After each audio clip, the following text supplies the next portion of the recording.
Welcome to day 2 of the Clash of Clans Last Chance Qualifier. It's going to be an action-packed day. I'm Fend, joined here with my fellow co-casters.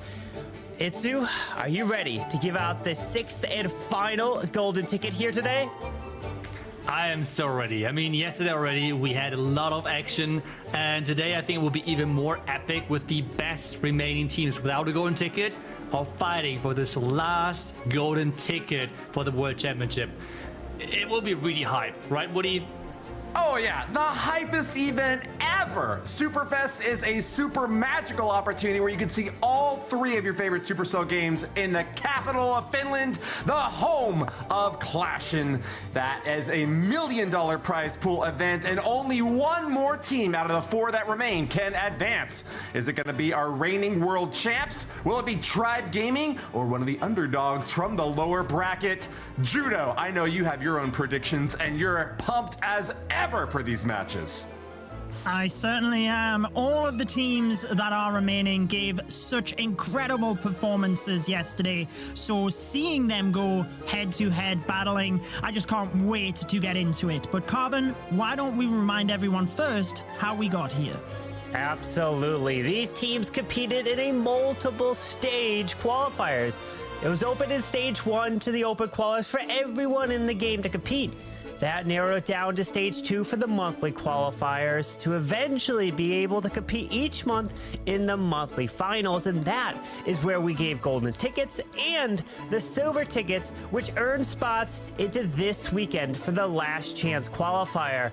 And these teams are competing for that final golden ticket to the Clash of Clans World Championship, just like Woody said, for Superfest out in Helsinki. We can learn a little bit more about here today. Itsu. That's right. Today we have a 6-team double elimination bracket where the first 2 teams already dropped out yesterday, unfortunately, which means we have 4 teams remaining fighting for that golden ticket. Every single match is going to be 5 versus 5 clan war, and every single player only has 1 attack, only 1 chance. In the end, the first seed is going to get this golden ticket all of those teams are fighting for, but there's even more on the line than just the golden ticket, Woody. Right you are, Itsu. Production, show us the prizes! $10,000, and that golden ticket will be earned by the team that comes out on top today. But already both teams eliminated scored $2K yesterday. We've got a $3,000 prize for the team eliminated first today. That bumps up to $5K for the 3rd place team. And our finalist not advancing will still earn an $8,000 prize. Judo Sloth, I know you are most excited about that golden ticket though, because that is going to send our top team to Superfest. It certainly is, and if last year is anything to go by, then one of the teams who qualified in the final qualifier went on to become world champions. So maybe there is a future world champion within these teams. But Carbon, let's first take a look at today's bracket.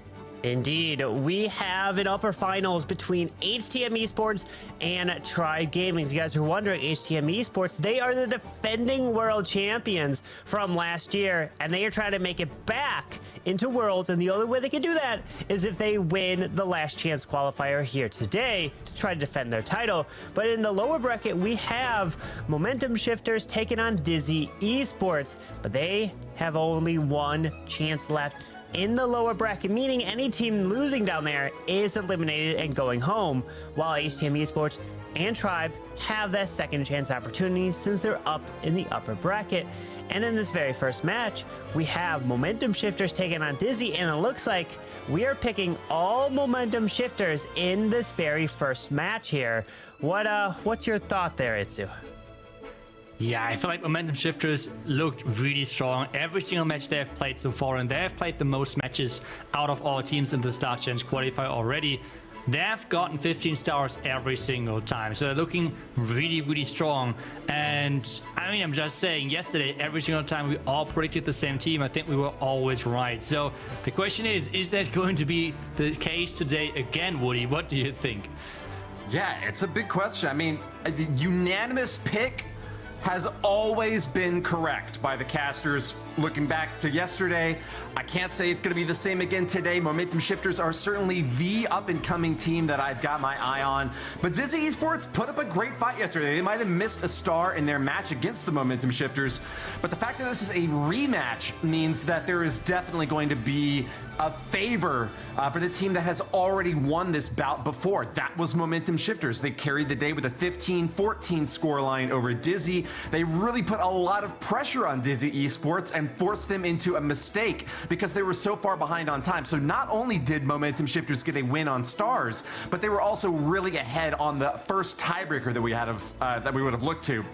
Judo, can you make the case for Dizi though? I know you predicted Momentum Shifters, but what would have to happen for Dizi to win this next one? I think as you were alluding to there, the main thing going in their favor is just the revenge side of things, that they were beat by Mo Shifters yesterday, but Momentum Shifters were just so good in every one of their matches, getting a perfect war every single time, that I couldn't really go against them. But we are able to look at the individual stats of the players now for both Dizi and Momentum Shifters, Carbon. Yeah, and to add to that, one of the reasons why I picked Momentum Shifters in this match is because not only have they been getting perfect wars, but because they are very quick. So the only way Dizi can win is if they beat them on time at the current rate of what Momentum Shifters have been doing. It's been a flawless performance other than one match when they got sent down to the lower bracket, and it's just, that is it. It's one small mistake, and if your troop goes the wrong way, it could cost you about 20 to 30 seconds, who knows, and that could cost you a match here. Now that they're in the lower bracket, that could be the difference maker here. So this is the very first match here today, but we will be covering the rest of this bracket and eventually giving out that 6th golden ticket to find out all the teams that are going to be competing in Superfest in Helsinki later in the first weekend of November. It's going to be action-packed here, Itsu.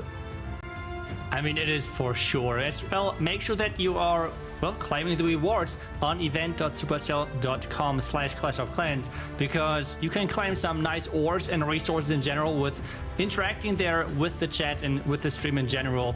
So make sure that you're getting those rewards, because we all know those equipments need to be upgraded, so getting a couple of story ores can never be a bad thing. But Woody, this next match is going to be the rematch, as you said, and oh, wait a second, we have the community predictions actually, and it seems like it's way closer than I would have expected, especially considering that this is a rematch and how the first match ended. But it seems like Momentum Shifters has a small lead there, Woody. A small lead, but appreciable. A 10% gap here in Momentum Shifters' favor. Dizi performed really well yesterday, and even though they took the loss against Momentum Shifters, they did win a lower bracket match. So this is a team that certainly has earned their spot in this Last Chance Qualifier and has got just as much chance as any team, but they really do have to get a defense against Momentum Shifters at some point. That's the thing that I'm going to be looking out for. Either a slow attack that's bleeding in toward the 2-minute mark, or a 2-star defense. Not likely to happen against Momentum Shifters.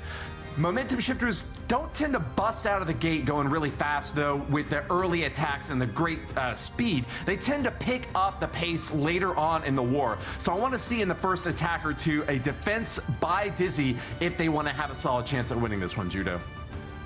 Yeah, I would agree. They tend to have Leo, who was their fastest attacker yesterday, around about middle of the pack, if you will. So it'll be interesting to see, like you said, whether they can lead out of the gates with a little bit more momentum and pick up those fast times. But likewise, as you were saying, Dizi in the lower bracket yesterday, they just kept on going. They stuck to their own gameplay, and they made sure to just get the stars, even though they were behind on time. And ultimately, when the other team slipped up, they got the victory. So they did what they needed to do. And as long as they focus on their own game again today, then I think they have a great opportunity. But for this first match, it is going to be myself and Itsu casting. So sit back and enjoy the matchup. Carbon and Woody, we'll obviously be seeing you right after the match and seeing what you think. But diving into this one first, then, Itsu, we have the pleasure of casting this because both of these teams we've seen extensively yesterday, and the first two matches we know who is playing each other. Later on, we obviously see who wins these ones, right? But we can at least have our predictions locked down for this one. That's right. There's a lot of matches to be played today, a lot of things which can happen, and with how close the matches yesterday have been, anything can happen. It's really important to show up today. All of those stats are out of the window because showing up today is what matters for those teams and getting those crazy quick times in. And we have Dizi Esports starting things off actually with their first attacker, and the first two attacks actually are typically so important. Setting up the tone, setting up the speed of the match is such an important thing for you and your team. Yeah, excellent point. And I think Dizi could certainly use this to their advantage moving into the first attack, right? Like if they put up a fast time here, as Woody was saying, is really what they need, then they put themselves in the driving seat and they don't have to play catch up. I feel if you can do that, you're always putting the other team on the back pedal and maybe they slip up. I mean, it's momentum shifters after all, but we will see as we're diving into the first one with this Root Rider approach. Already got the King on the far side of the base with the Angry Jelly to try and just strip apart that area of the base, but the Root Riders moving into the center as planned. Yeah, it will be now important how we can manage that core, but it seems like those tests are placed up perfectly to make sure that those Root Riders are actually going around the core. They're not going in there. It now needs to have a decision. Where do we place the Overgrowth spell? And he's going for the Town Hall, which means a lot of damage are, well, what's happening from that core defenses. Was happening. The Royal Champion stepped up there with the Hog Riders to provide a little bit extra damage, but that Rage Scatter Shot, I feel, did a lot of work onto the Root Riders. They are going down fast, still going to struggle a little bit towards this Town Hall, and it's more the time that I'm looking at. As things are thinning out, that's going to mean the last portion of this attack is just stretched out that little bit longer than it needed to be. The channel still has to go down, and now depends where does the Queen go. Through the wall? She could go around the wall, but we all know the Queen, right? Like, wait. Okay, I was about to say, is he playing that Queen with a controller or something? If that Queen would have went around the corner, I would have always used that Queen skin. Like, that would have been crazy, but no, instead going for that wall, and this means that the town was staying alive a little longer. And instead of setting up the speed of this match for his team, he's starting off really slow with one of the slowest times which we have seen so far in this competition, with 1 minute 43 seconds and still a 3-star. And that is not good news, not whatsoever, knowing that they're facing such a strong opponent.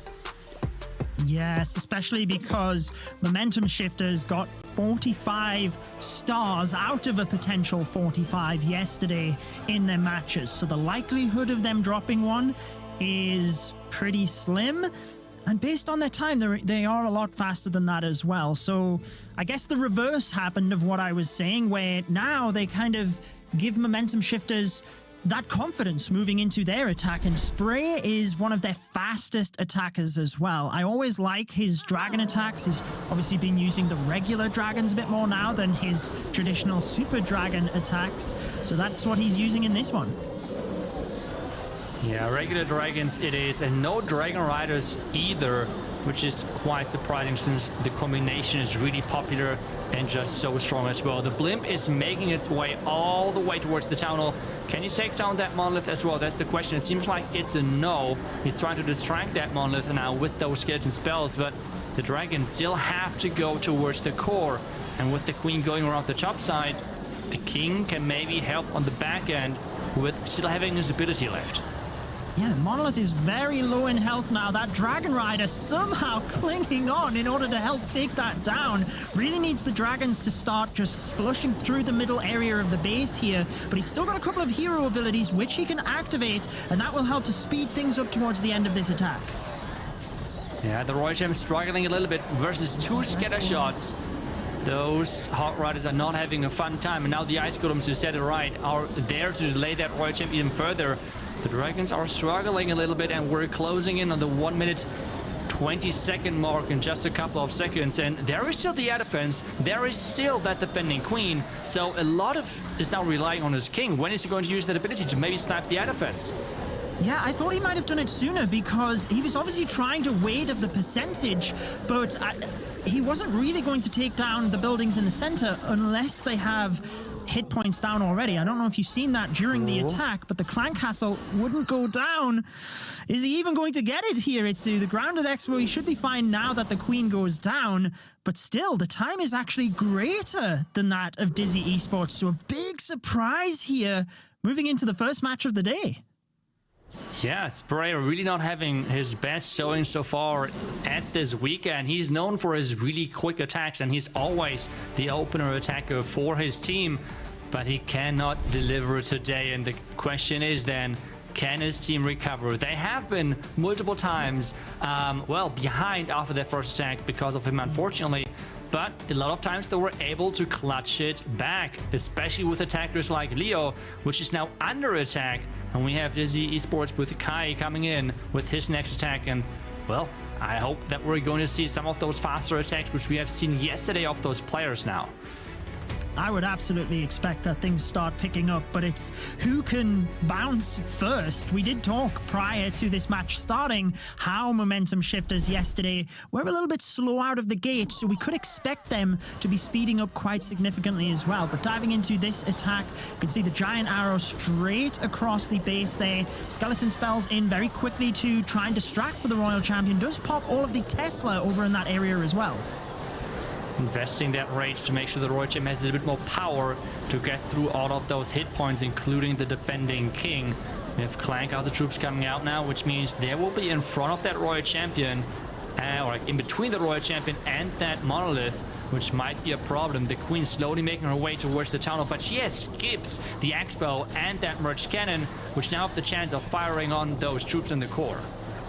Yeah, she is going to take down the town hall, so the Root Riders would be able to help out, but they're moving to the opposite side of the base, and the Queen is not going to move back up to that ricochet cannon, so he's a little bit stuck because it's behind the wall. He can't send the balloon because of the air defense. He's just going to have to wait of his troops going there in the end, but the rest of the base is going down fast, so let's see how quick he can get this. Oh, he's trying to get the last couple of buildings down. The 3-star is 100% safe. But the last defenses have to go down to make sure that that's a quick time. And it seems to be the fastest time of this match so far with 1 minute. And I think it was 18 seconds. And this means they are taking the lead for now after 2 attacks into the match for them. But we have now still 1 attack left from Momentum Shifters. They could, well, do a really fast attack. We have seen that yesterday from them, that we had a lot of fast attacks from them, especially in the middle part coming in. Yeah, I feel like that was a little bit behind average yesterday, even though it was significantly faster than the first couple of attacks. Feels like it was around about on par, but maybe a little bit slower than what we seen yesterday. So let's find out what Imran can do for Momentum Shifters. Moving in with the Dragons again. We do have the giant arrow ready to move across the base, and we have 4 earthquakes. So maybe we can expect the spiky ball to finish off the base at the end here. Oh, using some nice lightnings to take down that monolith with the giant arrow together. This means this island of the monolith is already gone, with the dragons now coming in from the far side, making sure that the path in towards the tunnel is great. And the sweepers have been taken care of as well. We have the Slammer, though, collecting a Black Mine right away, which is never good news for him. And even the Dragon Riders take another Black Mine. This was, well, that was really nicely placed traps. Yeah, fantastic. I mean, he wanted the Stone Slammer to take out that section with the multi-target Inferno, right? But you just seen one seeking air mine after another, really causing issues. But he does have a good spread across the base with the dragons. We do have the Earthquake spells and the Spiky Ball ready for that central area when the overgrowth wears off. There's the Earthquake. We can expect the Spiky Ball now to ping through that, and it just looks so satisfying to watch. That's hilarious. Down the base goes. 1 minute and 2 seconds, Itsu. We have just said how fast some of those attackers of Momentum Shifters are, and just like this, the match is tied up again. The first attacks, which were in favor for sure of Dizi Esports, are nullified, which means it's tied up again. And now it is back to start with Dizi doing the first attack with that next rotation. And, well, what are they going to bring to the table? We have seen dragon attacks being fast and slow, but it's where the Root Riders getting some really decent results. Exactly, and in this matchup yesterday, it was Shen who dropped the star. 95% 2-star he got in the end. So I'm sure he'll be looking to pick things back up today for his team. But you called it. The time is exactly tied right now, despite having a much faster attack there on Momentum Shifter's side. Obviously, their first one was a lot slower. So all is even, moving into the final 3 attacks of each of the teams. And let's see what we've got today. The Root Riders and the Valkyries again here with the Overgrowth. No Earthquakes on this one, though, Itsu. Yeah, because we have no Rage Tower area in the core. That's typically where you would see the Spiky Ball and Earthquake combination. But the interesting part on this base is really how this base is structured. I mean, there is literally no pathing, or little to no pathing into the core of defenses. The only thing is from this top left side. Because all of those other defenses are, well, around the outside in those little compartments right there as the merged cannon. And now the Root Riders are taking their way towards the town hall, though, making sure over that Eagle Artillery, they're getting to the core, opening the entire base, and the Valkyries can follow. Exactly. He had to make sure to make a quick funnel there either side to just guarantee everything moves through the center. I was just keeping an eye on the poison towers there to see where they would be flown, but the Barbarian King takes one down to the bottom. The defending Royal Champion then takes him out. Will move across to start help damaging the Root Riders, who now go for the Town Hall, and he's got to take out this multi-archer tower section, which might slow him down a little bit. And especially with most of those heroes already gone, this means important damage is missing when we're talking about time. The power for 3 stars is there for sure, but without those heroes, this is important seconds which he could not provide, and in the end it's going to be a solid attack, but not as fast as what Momentum Shifters have just done to their base. 1 minute 16 seconds, around the same mark as his teammate just before with 1 minute 18, but well, those few seconds he could have saved with keeping his heroes alive would have been maybe the difference maker. And now we have one of the fastest attackers of this tournament, Leo, coming in for Momentum Shifters, and he had incredible attacks over the day yesterday. The question now is, can he do that again today versus Dizi Esports?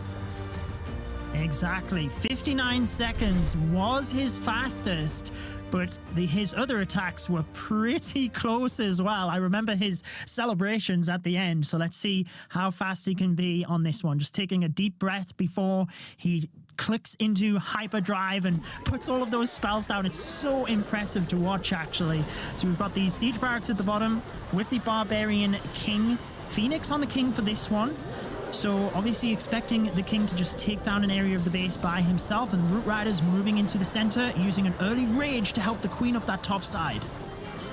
Yes, the Queen with Frosty should easily take down the top right side and make sure the Rage is really aggressive. But wait a second, is the Queen even going inside? It feels like that she's going for the for the mortar next, which means the Expo is staying alive for now. There is some Valkyries though, which can clear out that compartment with the King following those Root Riders into the core.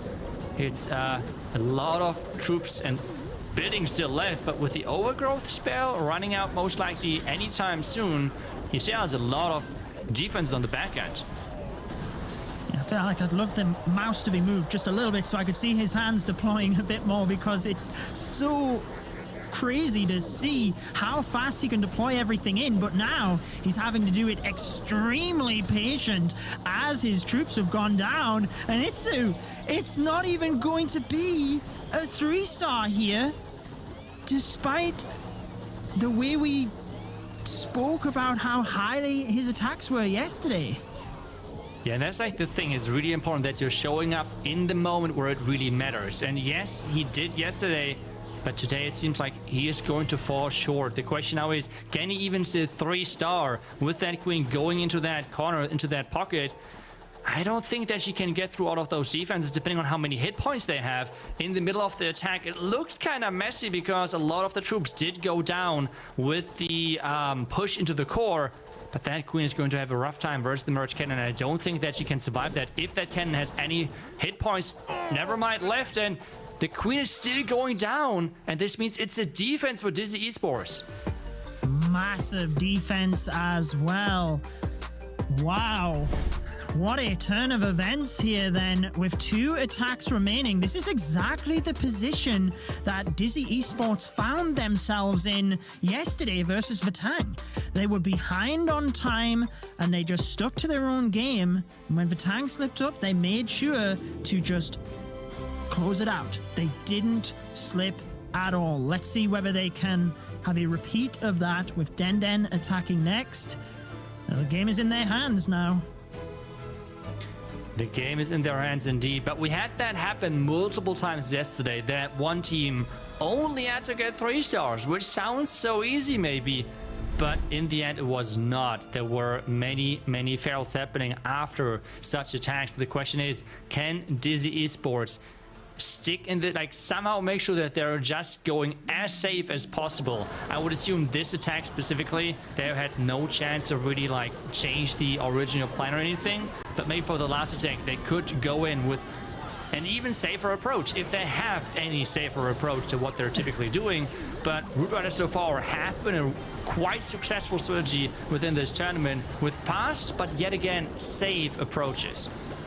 Yeah, I think there's a lot of things you can do to adapt on the fly as well, as long as things don't go too difficult for you. As long as we don't see a fireball for that last attack, I think they're making the right choice then. But we've got the Root Riders and the Valkyries nicely moving into the middle. There is an ice golem there that's going to freeze them up temporarily, but so far everything's looking good. He's got the headhunters helping the queen on the bottom. She just does get through the enemy king and survives there. Surviving is such an important thing there for that queen to support that Barbarian king going around the outside. But the Tano is going to wake up any second now. He has still a couple of spells left to overpower this backhand, but the Royal Champ ability should help quite a bit as well. There goes the rage, the freeze for that monolith to make sure that that queen is staying alive. Barbarians to reinforce the queen to keep her alive, and this attack looks beautiful, especially with that Royal Champ ability now. And this is the next 3-star for Dizi Esports. They're getting the job done here in that 4th round of attacks. 12 stars to them, and they are 1 3-star away of actually getting into the next round in this lower bracket. But Momentum Shifters, they have now to 3-star every single attack as consistent as they possibly can. Yeah, they just have to keep their head in the game and hope that something happens in that last attack. But as you said, one of the teams are going away from here. We're going to have 3 teams left after this match, and it looks like Dizi Esports will be one of those teams. But with Momentum Shifters still hanging on, never say never, I guess, based on yesterday's events. That's right, never say never. There's going to be another Root Rider attack versus this base of Den. We have the Valkyries and Root Riders getting started. The Queen is caught with a lot of those Valkyries. No, wait, is it caught with a lot of those skeleton traps? I was about to say maybe place a Valkyrie there, but he already deployed everything right in the beginning to make sure that this attack is fast, which at this point is not even important anymore for the match.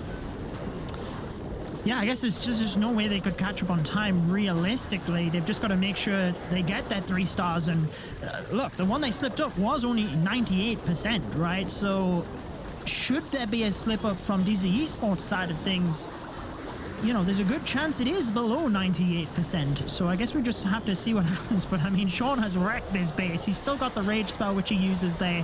Freeze spell onto the ricochet cannon and scatter shot, making sure that he did what he needed to do to keep them in there. And even if they go out, I tell you, I will miss looking at the dancing goblin as well on his webcam. Yeah, the goblin in front. It kind of feels like some sceneries where like a goblin is flying around somewhere, and always those Easter eggs where you have to find something. But yeah, 1 minute 4 seconds. This is so unfortunate with the first attack from Leo earlier, because their time looks really solid otherwise. I mean, 1 minute 4 seconds is really fast, but at this point, time is not a factor anymore. Last attacker of Dizi Esports, if he can 3-star, this match is over and Dizi will make it to the next stage in that lower bracket, or next round in the lower bracket.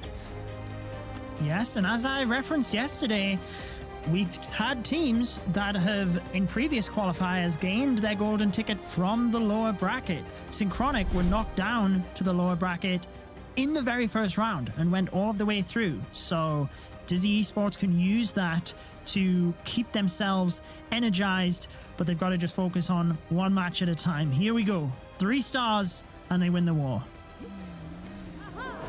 Okay, so it's the giant arrow across the base. We have pathing getting set up. We have a really big rage tower setup in the core of this base, which means he has to be careful with that. But, well, that Royal Champion is really early in that base, and take a look at all of those skeleton spells. He is supporting that Royal Champ to make sure everything is tanked around that area.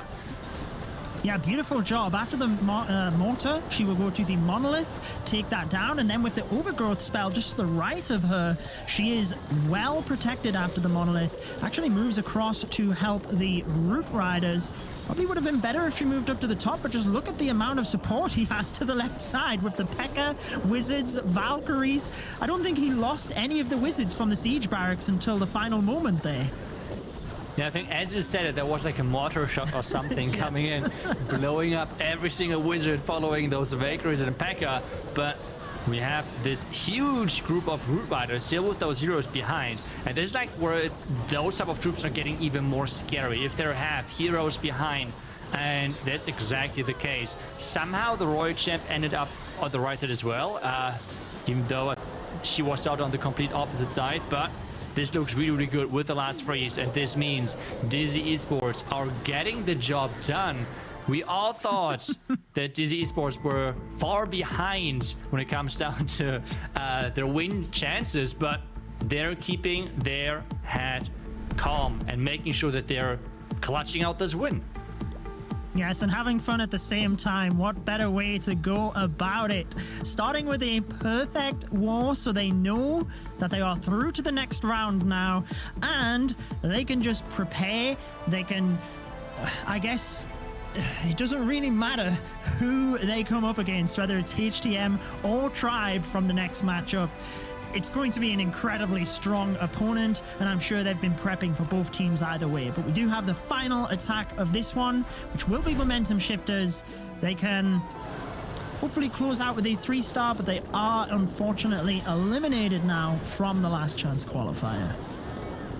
Yes, and remember, unfortunately as well, when you're dropping out of this Last Chance Qualifier, this means as well that your chances of making to the World's stage, the World's finals, is over as well. So, well, Dizi Esports can look their, watch their defense and hope that somehow they're having another good defense versus one of the upper bracket teams. But right now, we have the Root Riders pushing into this core. The overgrowth spell was amazing, catching so many defenses on the back end. And, well, now they're pushing around the town core. Yeah, and I'm just trying to look at every different angle. It's still impressive to me how you're able to deploy the troops at different areas of the base so fast and, you know, coordinate how to adjust. It's incredibly difficult to watch and commentate, never mind attack. But he's doing a phenomenal job here, just reinforcing with those Barbarians wherever the buildings are missed, because you can't plan that far into the attack where the troops will go. So he's just got to adjust on the fly, gets a beautiful 3-star. As we said, unfortunately, momentum shifters knocked out, but they will still be going out from this competition with a couple of $1,000 prize money for getting to today. So congratulations to them. But it is Dizi Esports that are celebrating after this match. And they are for sure, I mean, they can for sure celebrate here. That was a really, really impressive win, especially getting their defense, which is not something easy to do. And with that, they're clutching things out. And we have seen many teams yesterday who struggled to really keep up when they had the lead. We had this happen many times with okay, the last attack, he has a 3-star and they're going to win the match. And it still failed or had a really bad time, and the entire match was flipped in just a couple of seconds. And, well, on this one, they were able to actually get the 3-star done. And there were a couple of close attacks, like the first attack of momentum shifters already from Spray was a close call to even 3-star. But in the end, they're getting the job done. They certainly are, and we're going to look at the highlights here just across the different matches. We'll soon be finding out who the MVP of that matchup was based on the voting. And I guess we can then just recap the match, get ready for the next one. I do want to point out, Itsu, I think was it yourself or Woody that said every time we went unanimous with the predictions, we were right yesterday. So somebody jinxed us out of the gates. I mean, that has to be Woody, right? Okay, I'm kidding. That was unfortunately me. Well, unlucky, but yeah, it has to happen, right? I'm just like looking over as well at the prediction vote. I think the community again is going for the classic one where they're really liking to vote someone as an MVP who, let's put it that way, actually decided the match. So, well, let's see the final numbers as soon as that is coming in. But it's going to be 15-14 with only one fail in total. And this, unfortunately, comes from Leo, who did get a 98% 2-star. Yeah, well, just taking a look at the overview there, you can see the 15 stars for Dizi Esports, so they can move into the next matchup, knowing they got that perfect wall, but with definite room for improvement. And actually, there you go. It is, I mean, the MVP close. has to be from the winning team. Yeah, I mean, they tried it. They really tried it to vote again as the MVP for the person who did not perform as you would have liked to have. But overall, a really, really crazy match. Carbon, how did you experience this match? Well, I was this close actually picking Dizi to take it, so I almost wasn't gonna be unanimous, but I was just like, I was gonna go momentum shifters because of how strong they have been, and I guess, yeah, us being unanimous was not correct here, so we were all wrong. But we will have another match to see. What was your thoughts on that one there, Woody? What a huge blowout of a match. I was really expecting momentum shifters to maintain that speed and consistency we had seen on previous days, but it really seemed like there were some amazing bases that they were forced up against and just couldn't find their footing. Missing a star and finding a revenge opportunity for their opponents. That was really a pretty drastic drop. So Dizi Esports now move on to the lower finals. You see on the bracket here, we've got HTM Esports and Tribe Gaming going up next in the upper finals. The winner will go on to the grand finals while the loser drops down to the lower finals. But what is the overall story from that first war? I'm wondering, how is that going to affect the next matches? Are players going to start being a little bit more cautious, conservative, or is this a signal that you can't waste any time, you can't give up any single attack, and you have to be even more risky? I think that's exactly what it is.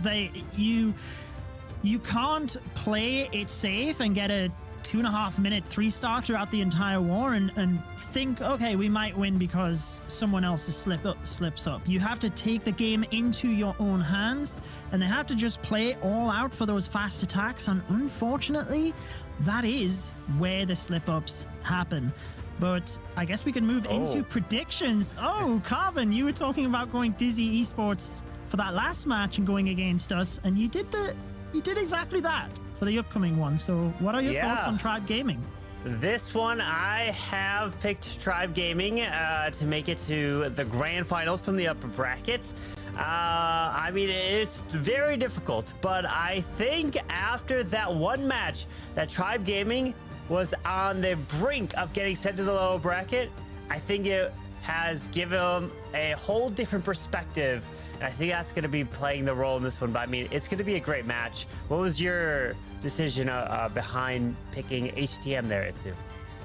I mean, I just remembered the speech of Woody yesterday where he named all of the different tournaments HTM won, where he named like their consistency and everything. And that was easy enough for me after that. I mean, back then I did go against his advice, I would say, with momentum shifters. And yesterday he was right. So I'm going today for HTM Esports. I feel like they are just incredibly strong. But in general, just like this matchup, I think, is just so epic within the Clash universe because it happens already many times in community events, in the World Championship, and everywhere. So I'm really looking forward to this matchup, and that it's in the upper bracket finals of this Last Chance Qualifier makes it even more epic in my opinion, Woody.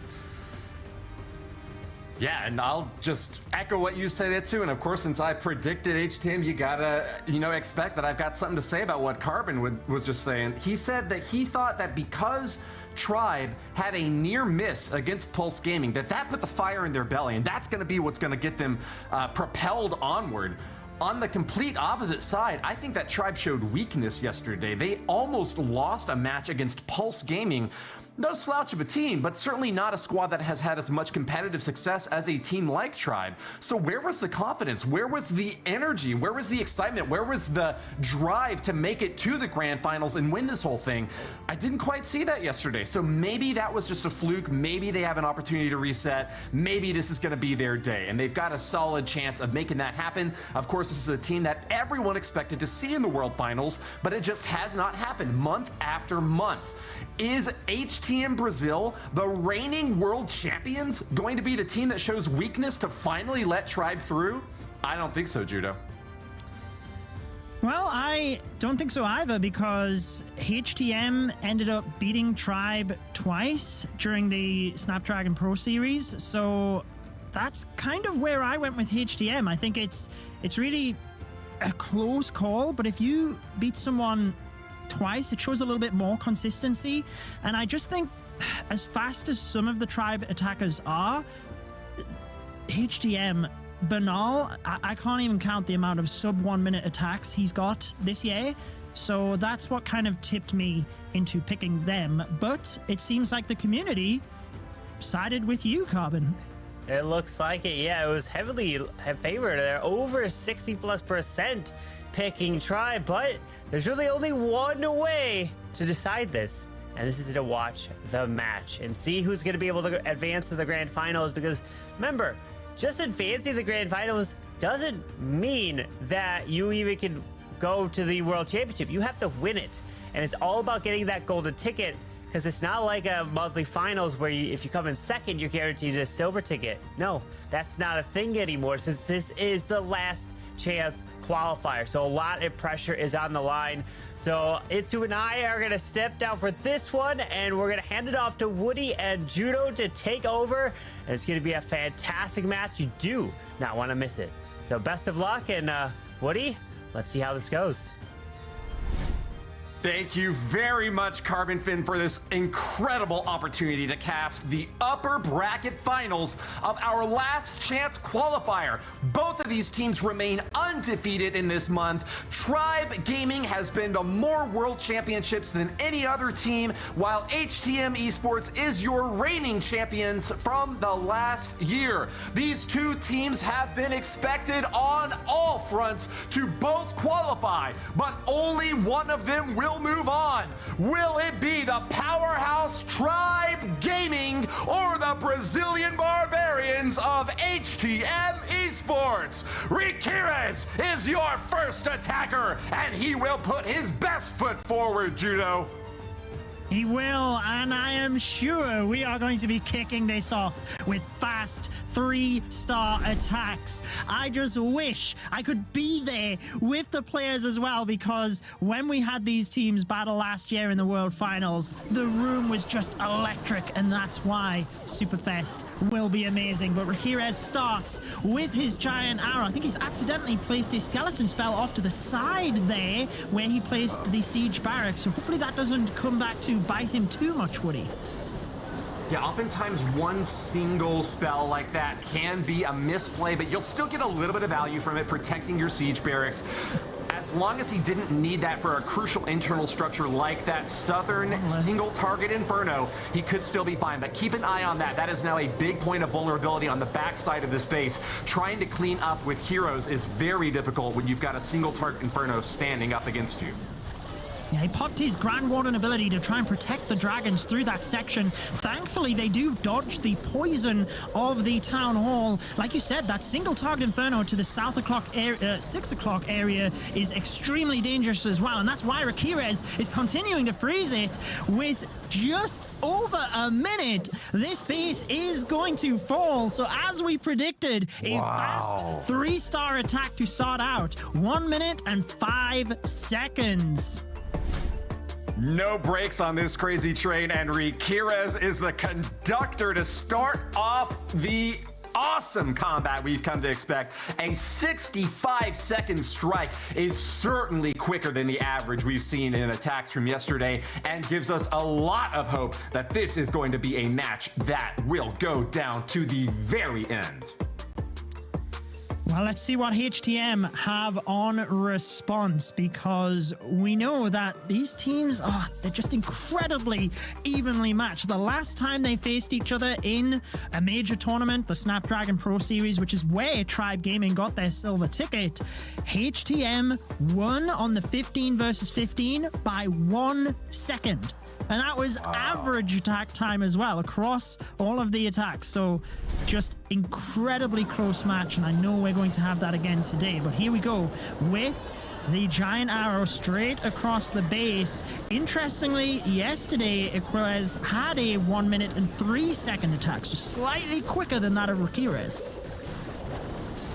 He's got to get this one as quick as possible, though. He certainly can match Rakires or even beat him, as you mentioned there. He's done it before, and he's playing very aggressively. That overgrowth is only going to catch 4 defenses on the backside. The air defense is basically negligible. So the Eagle, Inferno Tower, and a multi-archer are all that he's going to shut down. That's going to force a lot of damage to be done early on against his troops, and he needs perfect placement of these spells. Drops it right on the CC and the multi-Inferno in the core. Those Root Riders are going to obliterate it, but this overgrowth spell is going to be ticking away soon, and that's a multi-Inferno firing away at his Hogs. Freeze it up and keep that Royal Champion running, Judo.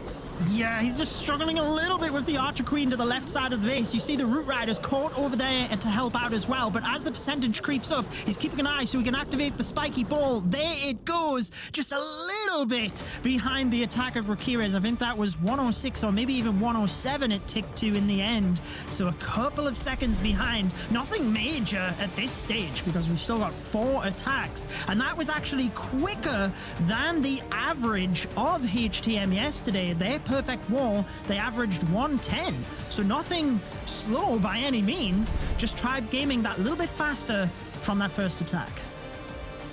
Yeah, a little bit faster, and that is going to set the pace now for the rest of the war. Whoever begins with the lead has that comfortable margin of time in their favor where they know that they don't have to press quite as difficult to get that advantage back. It's going to be their opponents now who have their feet to the fire.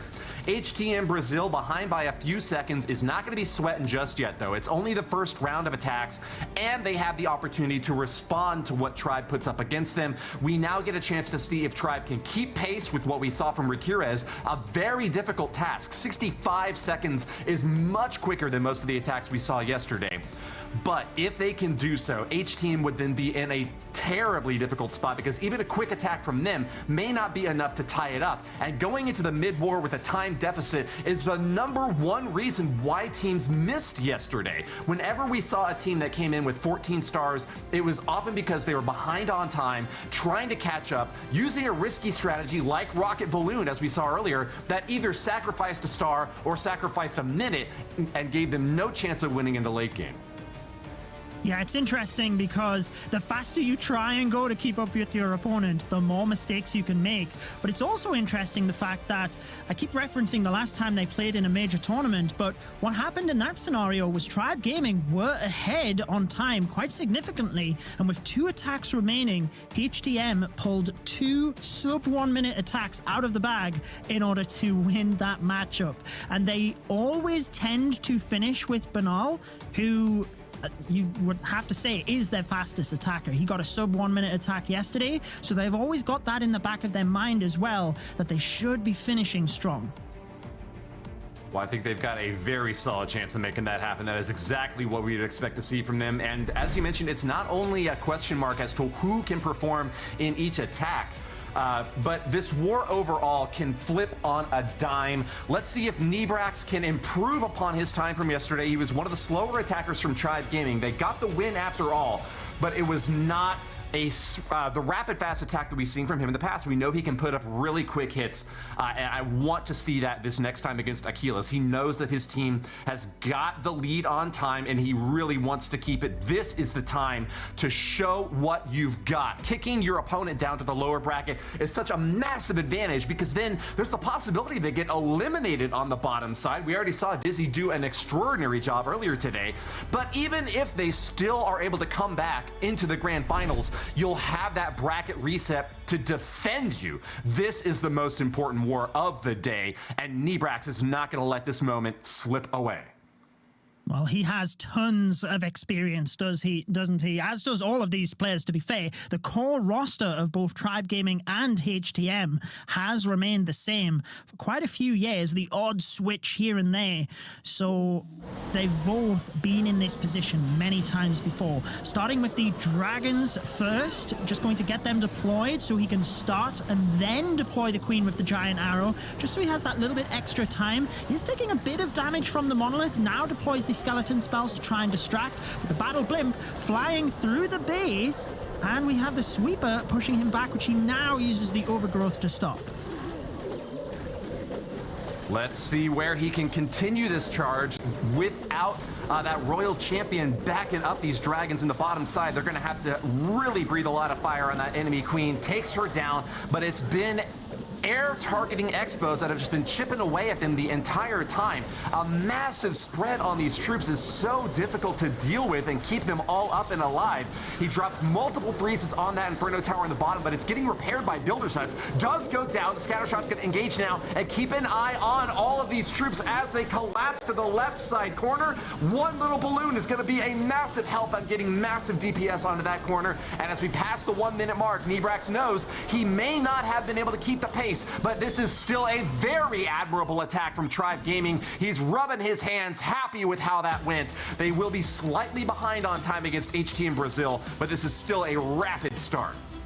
Yes, he just struggled a little bit with skeleton traps across to the left-hand side there. The Super Barbarians just going down to them, not quite able to get the buildings he wanted on the outside. But as you said, 1 minute and 13 is definitely on pace with what you need to be for winning matches. So it's not like he's fell behind on the team. A little bit slower than what we've started the war out with, but certainly you don't want to be taking huge attacks where you're looking at the 1 minute 20, 1 minute 30. That's where it starts getting harder to catch up. So Nibrax did what he needed to do, very much keeping Tribe in this, and it's, you know, just a case of seeing whether they can keep up the pace, because we keep talking about it, but we always do see those slip-ups. Do you think there's likely to be one from these teams, or do you just think they're so good? No, I think this is going to be a 15v15 war, and it's going to come down to a time-based tiebreaker. That is not a comfortable position for Tribe Gaming, who have been playing slower yesterday, and it actually, frankly, is a good spot for HT Brazil, who saw really fast attacks, especially with Bernal as their closer, coming in with like a close to a minute hit. This is going to be a very difficult war for Tribe to win, but they've done a good job setting up the early war, making sure that their time stays at around that 70-second mark, and forcing HT Brazil to maintain that heavy pressure that they showed yesterday. HT Brazil is a powerhouse, but they do make mistakes every once in a while, and we'll see now if they're going to be able to leverage all that strength that they showed in last year's World Finals to keep the pressure up, or if this is going to be when they start to fall behind. Leo, the next to attack, had an extraordinarily fast strike yesterday. A 1 minute and 12-second hit is just about where we've seen the 3 attackers so far this war. So it's a big question mark whether he'll be able to improve on that and put HTM in the lead column, or if this is going to be where things start to get a little messy, slow down a bit, and get mired into the mid-war. Yes, there's a lot of pressure on all of these players, and even you've seen evidence of that in the last match, right? Where Leo from Momentum Shifters, probably their strongest attacker qualifying into and throughout this tournament, ended up having that slip up. So there's just so much pressure on the players. Starting out with the Archer Queen, looks like he got everything he wanted from that Giant Arrow. Now we've got the Siege Barracks across to the left, just setting that pathing for the Root Riders to move right in. Nice use of the Skeleton spell, because the Ricochet Cannon can deal good amount of damage, especially initially. You don't want to take that, but does actually find a tornado trap straight away with the poison tower, then throwing across onto the Root Riders, and he has to adapt by using that Warden ability. He will. That's going to be a tricky follow-up now. Leo is excellent on the fly and can certainly adapt. He's still getting great value from that early Warden ability. As long as he can keep these troops safe from that massive Giga Poison coming out of the Town Hall, that's going to be very punishing. But he does have a good shape up for this base. The troops are going to be able to path from that bottom corner over to the right side. They're doing their best to go deal with that single target Inferno, but that Archer Queen is showing excellent defense of that compartment and really not yielding. The last spell has been deployed now, and it's going to start to heat up the troops with the single target Inferno now targeting the Hogs and soon locking onto the Root Riders. Monolith in the core does go down. Great news for Leo, whose Royal Champion is going on a tear. Right side is going to finish off that scatter shot, and this base is obliterated. That was a 1 minute and 18-second attack, and we are going slower and slower with each strike. HTM Brazil behind by 3 seconds average now. Yeah, you've got to say, I think the base was set up fantastically there, not to defend the 3-star, but just to try and slow the players down. So you notice the tornado trap right on the side of the base where they were predicting that entry meant he had to use the Warden ability, and then what happened was the Ice Golems were constantly freezing his Root Riders in the center. Meanwhile, they were stuck inside the poison of the Town Hall, and then another poison tower came flying across. So it just meant that he was stalled up in the middle of the base so much, and that's what resulted in that slower attack. So it's just so interesting to see how the meta has to adapt. And when it comes to the case of base building, it's not as much about protecting the 3-star as it is just trying to slow your opponent down as well. Yeah, and that was a beautifully executed attack, but still, the bases are so tough to crack. They have both been spending weeks, if not months, on their base designs and are doing everything they can to deny a few seconds here or there. They know that they've got the toughest opponents in the world up against them right now, the world champions. And so every little advantage you can get with a tile placement here, a trap hidden there, is what they need to leverage. They did a great job there denying an easy entry point for Leo and ensuring that they are still going to be in the lead. But they have the pressure up against them now, because even with a 3-second marginal lead going into the mid-war, they have to attack first. They have to maintain the momentum. The pressure is still on Tribe Gaming to stay in the lead. Yes, because even though that it's like 9 seconds overall right now, but what we've seen a lot of the wars decide on is maybe one slip up in terms of not even not getting the 3-star, but where one singular player has really stretched out that time. We actually seen that yesterday with Tribe Gaming in their first matchup with Kronos, where he had the 2 minute and 9 second attack, I believe it was, but they then fortunately got that defense. So sometimes it is just one player that can get unfortunate and end up, you know, pulling that average massively. But as long as they're in the lead, they just have to keep chipping away at it. And Exorcist, again, a player with bags of experience and one of the best celebrations in Clash of Clans, I would say. Hey, I'll agree with you there, man. Let's see if he's able to celebrate after this hit. He's going to charge into the base with a bottom shot from that Archer Queen, cutting through the core, setting up for a beautiful funnel for these Super Barbarians to kind of crash in later on. He doesn't have many Root Riders here. He is going to be forcing his way through the top right side with them, but doing everything he can around the edges to prevent them from having too much work on the cleanup at the back side. So expect as this Grand Warden gets closer to the core and these Root Riders start to take more damage, he should pop it soon. He's about to lose a Root Rider. Perfect timing on that Warden ability. Although he's going to be slowed down by that Ice Golem, he is still getting great defensive coverage with that Warden, Judo. Yeah, it's always interesting to just see the decisions that go into some of these attacks. So the early King Spiky Ball to try and funnel the Root Riders where he wanted. The poison spell as well, prioritized on the Headhunters. You're not really going to do damage to the Ice Golems, so he just left them, but he needed to keep the Barbarian King alive. You see, we're at 1 minute and 5 seconds. Attack is speeding up, but he's got the Town Hall to finish on. Hopefully that doesn't mean it slows him down to get to that Dark Elixir Drill. It will not. It's going to be a 1 minute and 16 second attack, which should keep Tribe Gaming in the lead. tough follow-up. Exosist maintains a slim lead.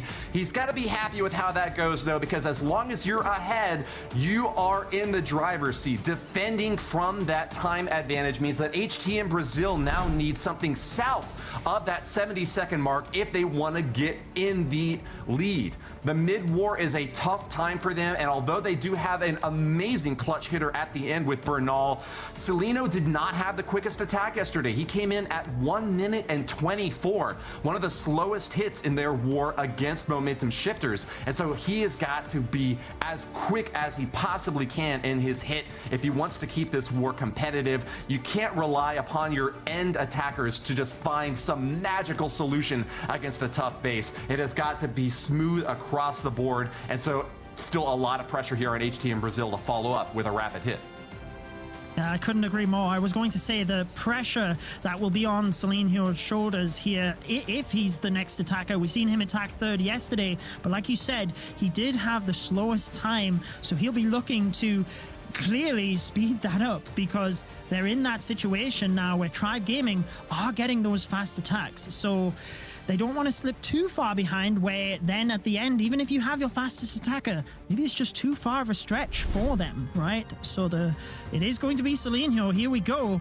And I think this is the most pressurized hit of the war. I'm just going to say, I can't imagine what's going through his mind right now, Woody. This is an extraordinarily difficult time for him, and knowing that it all rides on this mid-war to determine which team is going to gain the lead, that is going to be a lot of pressure on his back. But is he the man to carry that load? He very well may be. An extraordinary player who does not give up easily. Celinho is a stalwart mid-war player for HTM Esports, having been to the World Championships and holding that World Championship title himself. He is not going to be bending under pressure. Expect to see him go against Yo-Yo's Faith with everything he's got, maybe even learning from those mistakes yesterday. But I gotta say, this is maybe the most important attack of the most important war of the entire day. Wow, just hyping it up even more and more and more. Here we go. Let's get into it. I can't wait. This attack, like you said, could decide where things are going, where the pendulum is swinging. But this matchup is so important because that gets you into the grand final on the upper side of the bracket as well. So here we go with a skeleton spell first, just to distract that monolith. Instantly gets the giant arrow pinged through the base. Early rage spell to help the queen as well. Just get through these storages, get to that monolith and get it down ASAP, which allows him to in turn set up the funneling for his attack. Notice the rage spell for the royal champion there as well to quickly try and get those defenses down so the root riders will then move into the center of the base. Raged up queen on the bottom side is going to be able to snipe that Town Hall. It's a rare flaw in the defense here that Celino is taking advantage of. He doesn't have to worry about popping the Eternal Tome to protect troops from that Giga Poison Bomb going off, but there is so much poison inside this base. Look at those poison towers just slowing things down as best they can. Defensive Queen on the left side gets support from the defensive Inferno Tower and is doing its best to burn through this Queen now. Shut it down though with a freeze, and Celino is ripping through this base. 94% destroyed at the 1 minute mark, and he is about to finish this thing off. Wizards to snipe that DE storage on the right side, and he is going to close this one out just past the 70-second mark. It is still a neck-and-neck race between Tribe Gaming and HTM Esports. Neck and neck indeed. Tribe Gaming with the 1 minute and 11 average. HTM were on a 1 minute and 12 average, and he sticks to that. So there is literally 1 second between these teams, which is, I mean, we knew it was going to be a close match. We knew it was going to be a fast match, but it's proving to even exceed our expectations at this stage. And I guess, you know, the pressure just continues to mount with each hit. You've got to try and keep that pace and even go faster. And that's where it's easier to slip. Well, it's hard to say that that's going to be the winning hit for HTM Brazil. Celino did improve upon his time by 12 seconds relative to the showing yesterday. but it's still a very tough follow-up for him. He knows that there is still a close war on their hands. He did not deliver the win, but he was not a weak link in this chain, and relying on Bernal is not necessarily a bad strategy. He's one of the quickest attackers on this lineup, and he can demolish any base you throw at him. He is so surgical in his approach and knows exactly what to do to deny value to opponents who are just trying to funnel you the wrong way or set up traps in the stranger. He's just like the quickest player and the most incisive strategist. I can't say enough for Bernal, who might be the MVP of the entire series this month, but that is still a big if on the back end of this war to rely on him completely. I think we still have a fantastic match ahead of us. With Tribe going up next, it's still a question mark whether they can take this lead even further or if this is where they start to fall behind, Judo. Oh, and we have Kronos as well, which, you know, we were talking about Selenho there and how his attack was the slowest yesterday. He proved that he could speed that up. Kronos had that 2-minute and 9-second attack in their first match, but then he improved and got a 1-minute and 7-second attack later in the day. So which end of the spectrum is it going to be today? I'm sure he's fired up and ready for this one. And honestly, I just can't wait to get into the attacks. I feel like I could just tear this screen apart and come on, show me the attack already. I know, right? Let's get into it. I'm with you on that, Judo. The next attack will determine which team is gonna hold on to their lead. Kronos, the king of time, the titan of destruction, will be marching forth with Root Riders, Valks, and Super Barbarians. He's gonna be charging into the space with a Frosty on the king to try to shut down defenses on the edge, while Angry Jelly, interestingly enough, on the queen will help her target defenses. We've also got a Poison Lizard on the Grand Warden. Expect to see him going after maybe one of the enemy heroes, and support for that royal champion is the ever steadfast Spirit Fox, and Overgrowth for the core of the space to shut down defenses, and he needs a perfect deployment here at the beginning because he is coming in from every angle, Judo. Yeah, it's super interesting that the faster you try and go, so he deployed the 2 skeleton spells to try and tank the ricochet cannons, but they don't spawn the skeletons as soon as you've deployed them. They take a second or so. So then he had the Root Riders in almost too quick for those skeletons to be taking effect. Not to mention the poison spell then took down one of them, the poison tower, but nevertheless, the Root Riders have tore through that side of the base. The Angry Jelly on the queen has proved phenomenal in that top compartment, and the royal champion moving through the bottom. He's still got the RC ability, he's still got the king ability, and although we're sure to see a bunch of traps at the end here, if he can hold the king ability, it doesn't even matter if the skeleton spells, he can just rip these buildings down. Popping everything. He's got the king and the royal champion ability left to drop. Still a free spell. Just use the king ability. There's no waiting now. Fire it off and demolish this base, Kronos. You have it in your hands. Spiky ball bounces off everything, and that is it. Right at 112. Wow. You couldn't write it. It's just one after another on the exact... Oh, it's 113, in fact. Sometimes it's hard to tell when they just flip right at the end. So that, it did mean on the average there that it stayed at 111, I believe.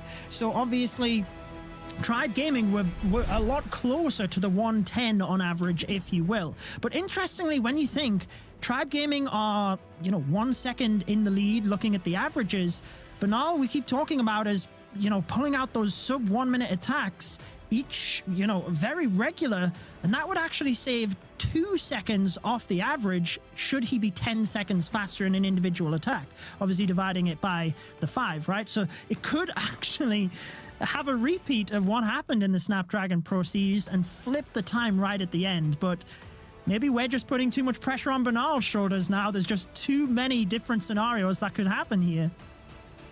Yeah, I do think it's fair to mention Bernal time and again, though, because as one of the greatest players, one of the fastest players, and a superb clutch hitter, he is going to be a very terrifying force for Tribe to go up against in their very last hit of the day. Bernal is almost guaranteed to get a super extraordinary time, and so Tribe know that the pressure is extraordinary to shave off as many seconds as they possibly can. It's going to be up to HDM Brazil, though, to keep the pace, though. Although Tribe had not burst out with a leading hit to get much of an advantage on time. HTM Brazil still have to keep pace at an average destruction that's just north of 70 seconds. That's very difficult to do even for the best players in the world, especially when you've got base builders like you do with Tribe Gaming.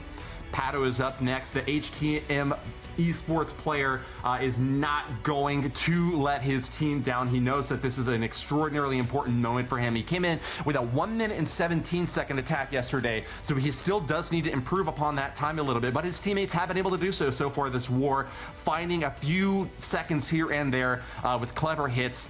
I'm really excited to see how this fourth strike goes. It's not yet the last round of attacks, but this is going to shape up what the math is going to be for both sides. Indeed, and despite Pato getting a 1 minute and 17-second attack yesterday, back when these teams played each other last, it was Pato and Banal that got those sub 1 minute attacks. So he is capable of it. It just depends on the base building of Tribe. We've seen how well they've been able to slow down some of their attacks earlier in the war. But on this one, just trying to set off that funnel nice and early, has the siege barracks at the top of the base as well, just to try and make sure that you can attack things from all different angles. Root Riders moving into the middle. So far, so good. They should be just moving straight where he wants, towards those defenses in the core. Beautiful start so far. Pops an early Eternal Tome to protect those troops moving in as that Town Hall is going to start to heat up. But once again, we see an Archer Queen able to snipe that Town Hall and deny that damage from the Giga Bomb. It is going to be a huge start for Pato, still moving in as hard as he can along the top side of the space, with Queen hardly taking any damage at all and plenty of support from the healers on the bottom side. Phoenix picks the King back up and he'll get a few swipes against that enemy Royal Champion. No, Pato's not looking happy. He drops a free spell, but what is happening with this raid right now, Judo? I think it's just that he wanted a faster time. You notice his Root Riders and Hog Riders got caught in the tornado trap up the top, which slowed him down a bit. And then with all of the storages, I think he just assumed it was going to take him a bit longer than it did to get through. But he pulls it level. 1 minute and 11 on average since that attack was 107. So coming down to the end with one attack remaining for Tribe and HTM, they are literally level on time. Oh my goodness, Woody. Gorgeous set plan, and has got no worries now as the mid-war is closed out and it's the last round of attacks. But can they keep the pacing up against a squad that has not shown any weaknesses at all? We are about to find out with Yo-Yo's next strike. He's a La Lune expert, but has been able to pivot perfectly in this current metagame and give us exactly what we need when we need it. Yes, he always had the nickname of Lalo23, and it just amazes me. I talked about the base builders before, but how the attackers are able to adapt to the meta as well. And, you know, go for speed now. You notice the Queen instantly able to get through a couple of the Tesla and just get that multi-archer tower, which then with the storages either side means he doesn't have to worry about the funnel for the Root Riders. Then we have the skeleton spell down the bottom distracting the heroes while the Barbarian King dives into there, and he's got the Phoenix on the King as well. So even after he goes down, can come back alive to snipe a couple of other buildings. He knows that it's all riding on this hit and sends in that King in a tough compartment along the bottom side. Defensive Archer Queen is popping away at him, and he is just doing everything he can to tank shots. Royal Champion trying to charge through, but slowed down yet again, and Yo-Yo's heroes are having a tough time of it. Overgrowth setup on that backside is going to give an easier opportunity for those Root Riders to pass through, but this attack is going a little bit slow so far, Judo. It certainly is. It was a great call from the players to snipe that storage at the top right with the Wizard and the Archer, but keep an eye on the time, Woody. 1 minute 11 is the average. Looks like it's going to be slightly more than that as he still has to get up to that Town Hall. The skeletons distracting. Even more skeleton traps pop. He can't get to that gold storage fast enough right now. It's 1 minute and 20. The time is still climbing, and we've got a tornado trap after all of that as well. Royal Champion trying to take it down. Oh my goodness, despite the 3-star, that adds so much more time onto Tribe Gaming. Their average is now 115, but essentially we can just look at these two individual attacks. 128 for Yo-Yo. So Banal has to beat that in his attack in order to win the war. That is no tough feat for Bernal, one of the quickest attackers and heads-up players in the game. I feel like I'm just the Bernal fanboy of the day. But what else can you say about one of the greatest players in Clash of Clans for many, many years running? I would be terrified to see Bernal as the last attacker up against me, and I think that it's going to be a similar position for Tribe Gaming now, realizing that they are just unable to stop or prevent any future forward momentum from a Barbarian just on the tear. Bernal is going to be the final attacker of this war. We've been hyping him up this whole time. Is he going to live up to our expectations? You know, I've been a big fan of Bernal since those raged up wall breakers back in the day. And here we go, raging up the Queen in the Balloon from the left-hand side, quickly trying to take down that area. He does find the Teslas instantly here with the Root Riders. Giant bomb going off there as well, so big damage early on, but he's obviously still got the warning ability he can use, just waiting of that Poison Tower and Town Hall before he uses it. Overgrowth is down early, and that's going to save him time on the back end, but it's going to result in more damage on his troops. Can he justify that play, knowing that he's got only a minute and 28 to defeat this base? This should be easy pickings for him, but it's going to be a little bit of a difficult start so far. Monolith in the core is going to survive, and a Town Hall is starting to heat up. Freeze does miss the Monolith, but not too much to worry about it. The Royal Champion's going to take it down anyways, and then with a multi-target Inferno starting to heat up on the Hogs and the Barbarian King at the right side, that is the next big target. Town Hall's eliminated. We are at the 1 minute mark, and only 7% remains. Bernal has done it! Wow, he was calm that entire time. The Town Hall was skipped, but he just waited for those Valkyries to go back, take it out, and then they raced across the base out of the poison. Bernal with the 3-star and the victory, moving HTM to the upper side of the grand final. One more match for HTM, and they get the final golden ticket.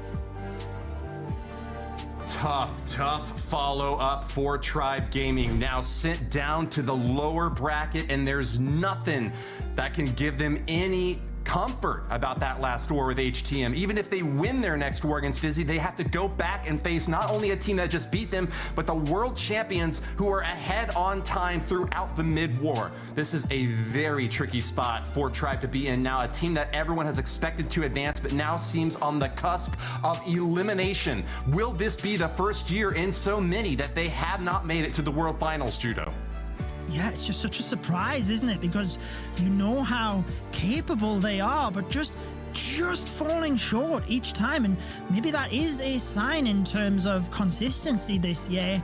Or maybe it is a fact that there's just not as many teams in the World Finals. You'd have to say, you know, should there be 8 teams in again this year? You'd think Tribe Gaming would get their ticket, right? But maybe that's just around about where they're seated in this current meta. And it's unfortunate to say because they're such a good team to watch. They have such energy, and it's amazing to see them live. But this is the nature of esports, unfortunately.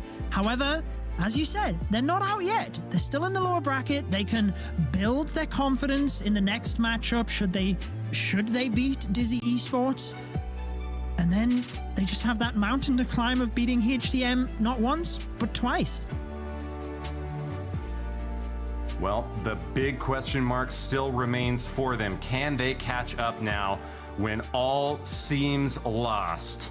Tribe Gaming is a squad that has come from behind time and again, and this is a consistent team that, even if they take a loss, will not give up their position. They are going to be fighting a very difficult foe, but it is going to be a very interesting follow-up to see next.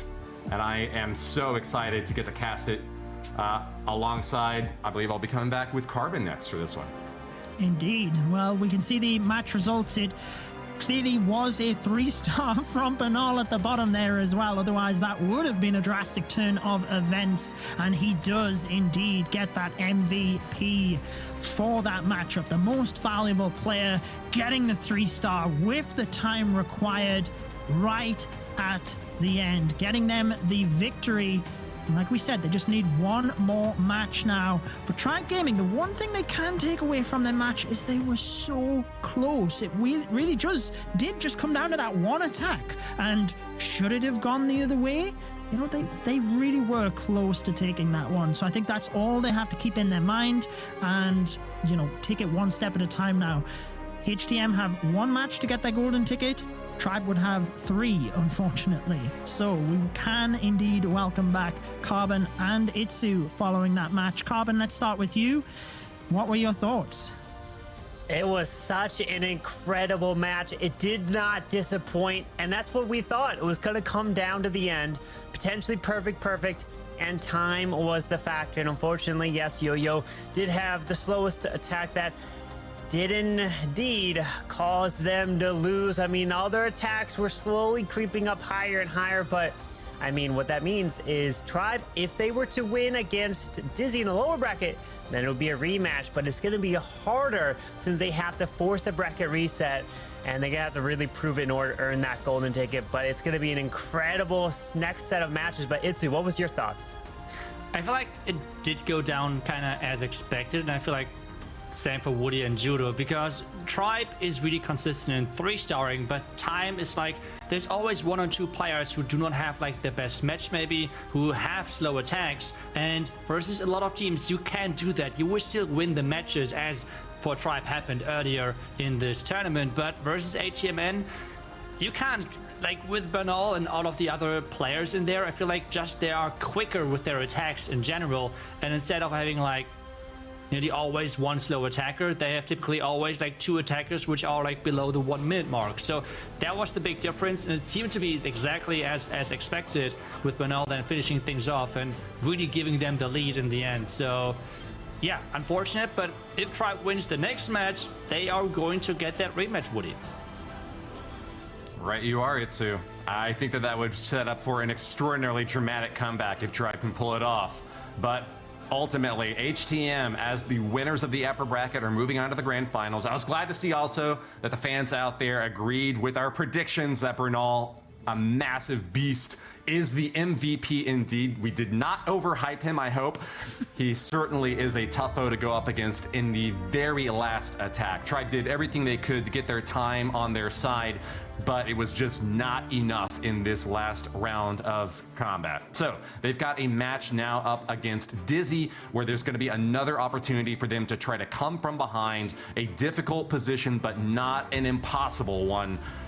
It would be the comeback of the century for them to win 3 games in a row against Dizi and then HTM Brazil twice. But the golden ticket dream is still alive, Judo. Yes, I mean, what a storyline it would be, right? Sometimes we see those happen, and I felt inside, I didn't quite want to say it, but I felt like we were leading into that the way we were hyping up Bernal. I was thinking, I hope he doesn't slip here, otherwise we are certainly building towards a story like that. But it's always interesting to see how things can play out, and Tribe Gaming certainly do have the capability of doing that. I guess it's just whether they can speed things up so quickly, because as Itsu said, HTM are just so consistent with their attacks as well.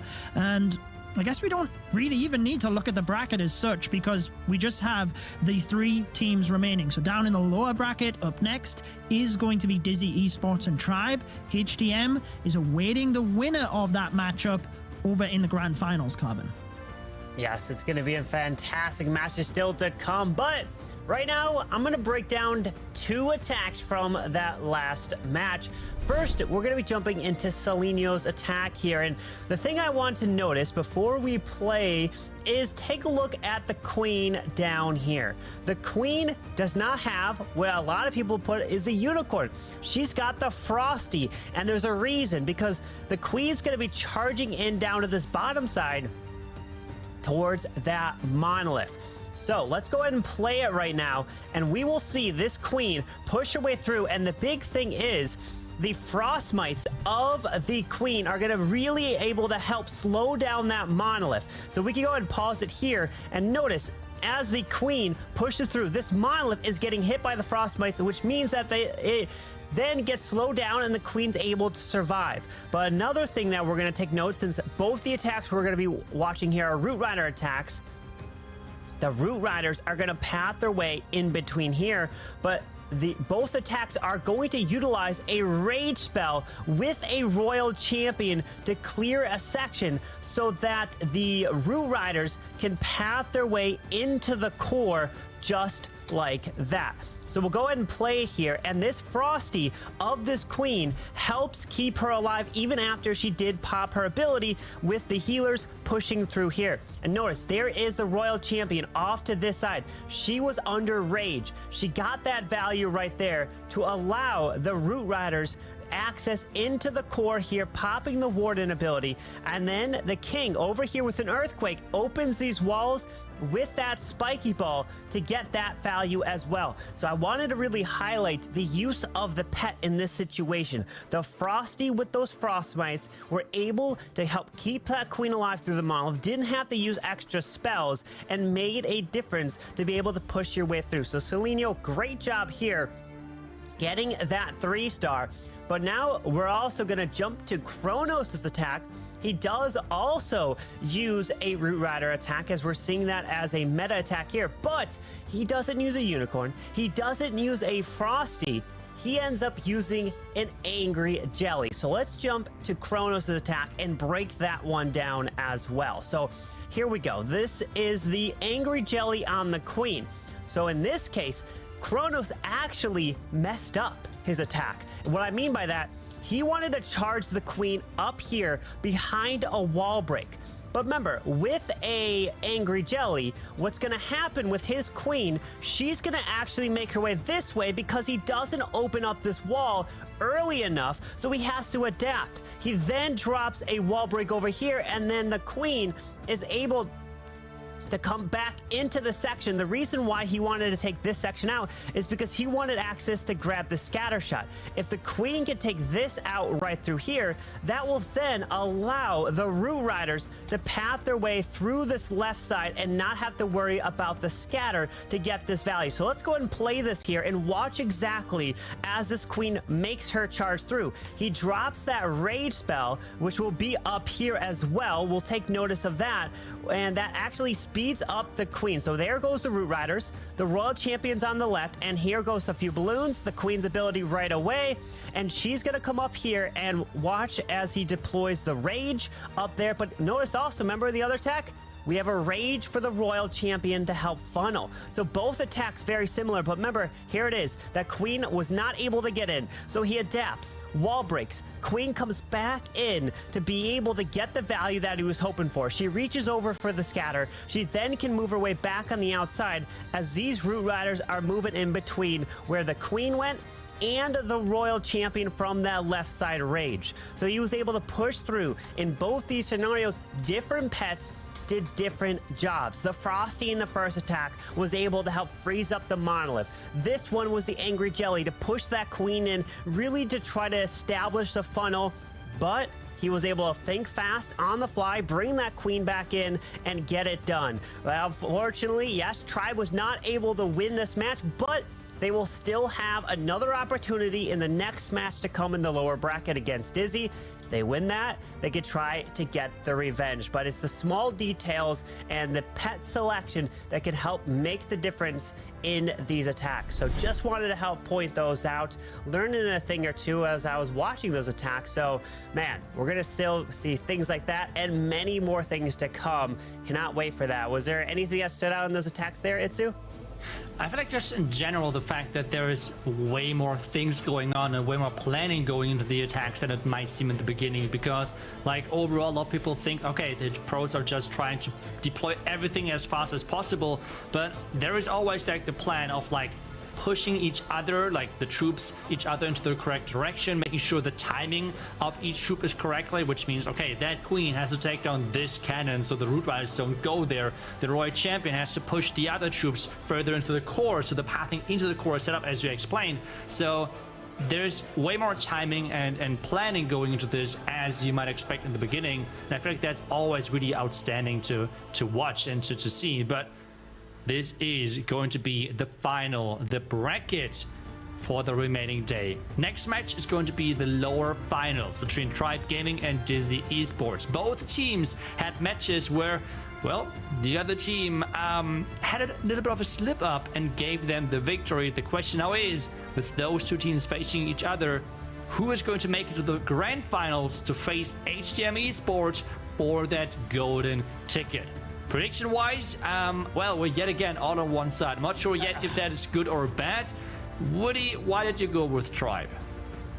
I think Tribe showed great gumption in that last war. They got 15 stars and were incredibly close against the world champions. They didn't manage to get the win, but they got great time and will, I think, have a good chance at beating Dizi.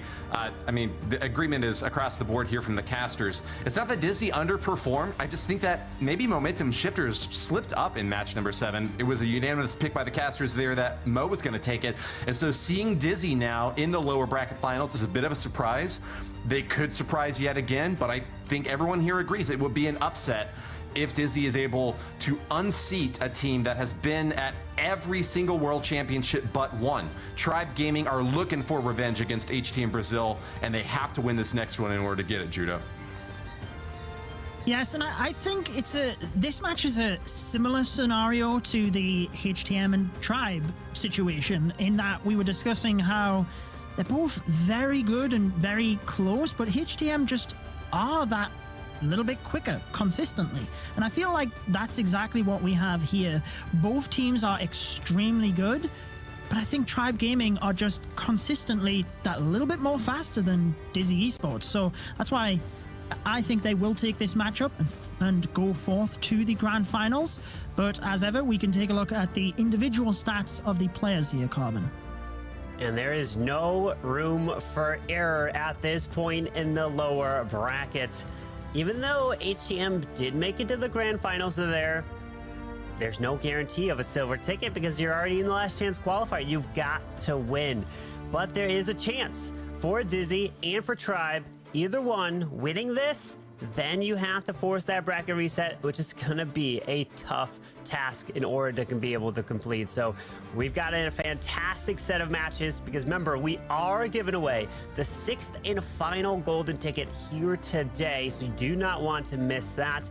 But as we get ready for this one, we are going to say goodbye to Itsu and Judo for this next match, as Woody and myself will jump into this one to bring it here today. And I was looking at the predictions of myself, and I am 0 for 2 today. I did select Tribe as well, and let's see what 59% of you at home are picking Tribe. So am I gonna go 0 for 3? Maybe I'm just trying to pick everyone that's gonna be losing these matches, Woody. I have no idea.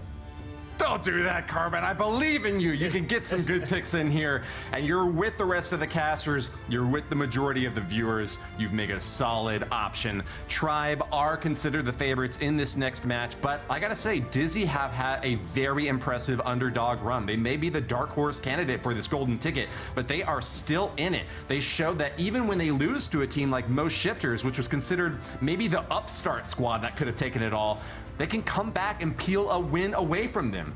They've been able to make it back from the lower bracket, having lost their very first match, and that shows a lot of energy, excitement, and desire to get into the finals. Even if they don't win the finals against the world champs, they would still pick up another $2,000 for their prize if they win this match. So there's so much running on these next 5 attacks. Meanwhile, on the other side, Tribe has got everyone believing that they can take the win, but it seems that that belief was not enough in their war against HT and Brazil. Are they now demoralized from that last loss? Is this going to be another tough war where they have to just ride it out? Or are they going to finally find their footing, come back from that strange win over Pulse, and make up for the loss against HT and Brazil to finally get on that tear that everyone has been expecting from them since the beginning of the year? Well, we're going to find out here as we are ready to jump into this next match, and the pressure's on. You talked about it. Will Tribe be able to overcome that? Will Dizi be able to step up?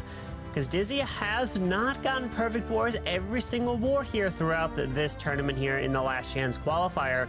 So they're going to be kicking it off here with Nebrax looking to help try to defend for his team.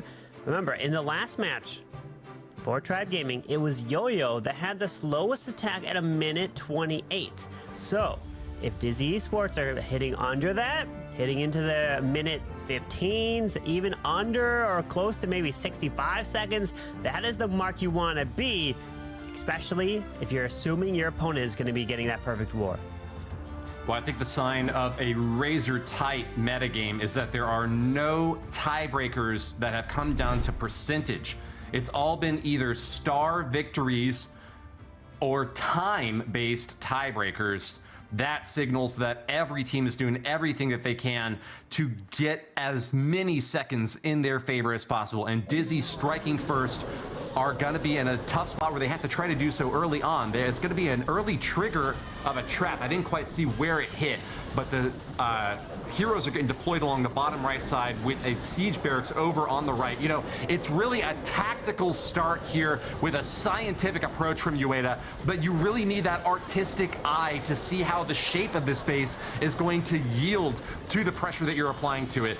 I echo everything that Itsu said earlier in that you have to be extraordinarily careful with this initial deploy, but watching everything as it unfolds is super important too. He's got spotters from his team keeping an eye on every defense, and he needs tile-perfect placement to get this initial entry, Carbon. The queen, she's not going to the left side. She was supposed to go towards that single, and the defensive king, he ended up staying up a long time, and now the queen, she has backtracked towards that town hall. She does secure it, drops the skeleton spell, but the town hall explodes and takes her down. And now with that king pushing in his way into the eagle artillery, does have his ability, but no more queen. The Super Barbarians do remove that single target inferno down to the bottom side. Now it's up to the Raw champion to continue through this backside with a ricochet cannon and probably that king spiky ball to get some value. This is a massive miss for Dizi Esports. Even if they do manage to salvage the 3-star here, they're going to be so far behind on time from the very beginning of this war that it's hard to imagine for them to be able to catch up. They will need a defense of the same or higher magnitude against Tribe Gaming if they want to get back into this fight. They're now past the 90-second mark, and they will get the 3-star, but having to collapse on the clan castle at the very end and finding their finishing time north of the 90-second mark. Dizi are going to be sweating from right out the gate. They stumble and give Tribe the perfect entry point now with 1 minute and 40 seconds. That is not going to be the start that Dizi were hoping for. No, that is definitely the slowest attack in terms of what Tribe got in their last match, which was 1:28.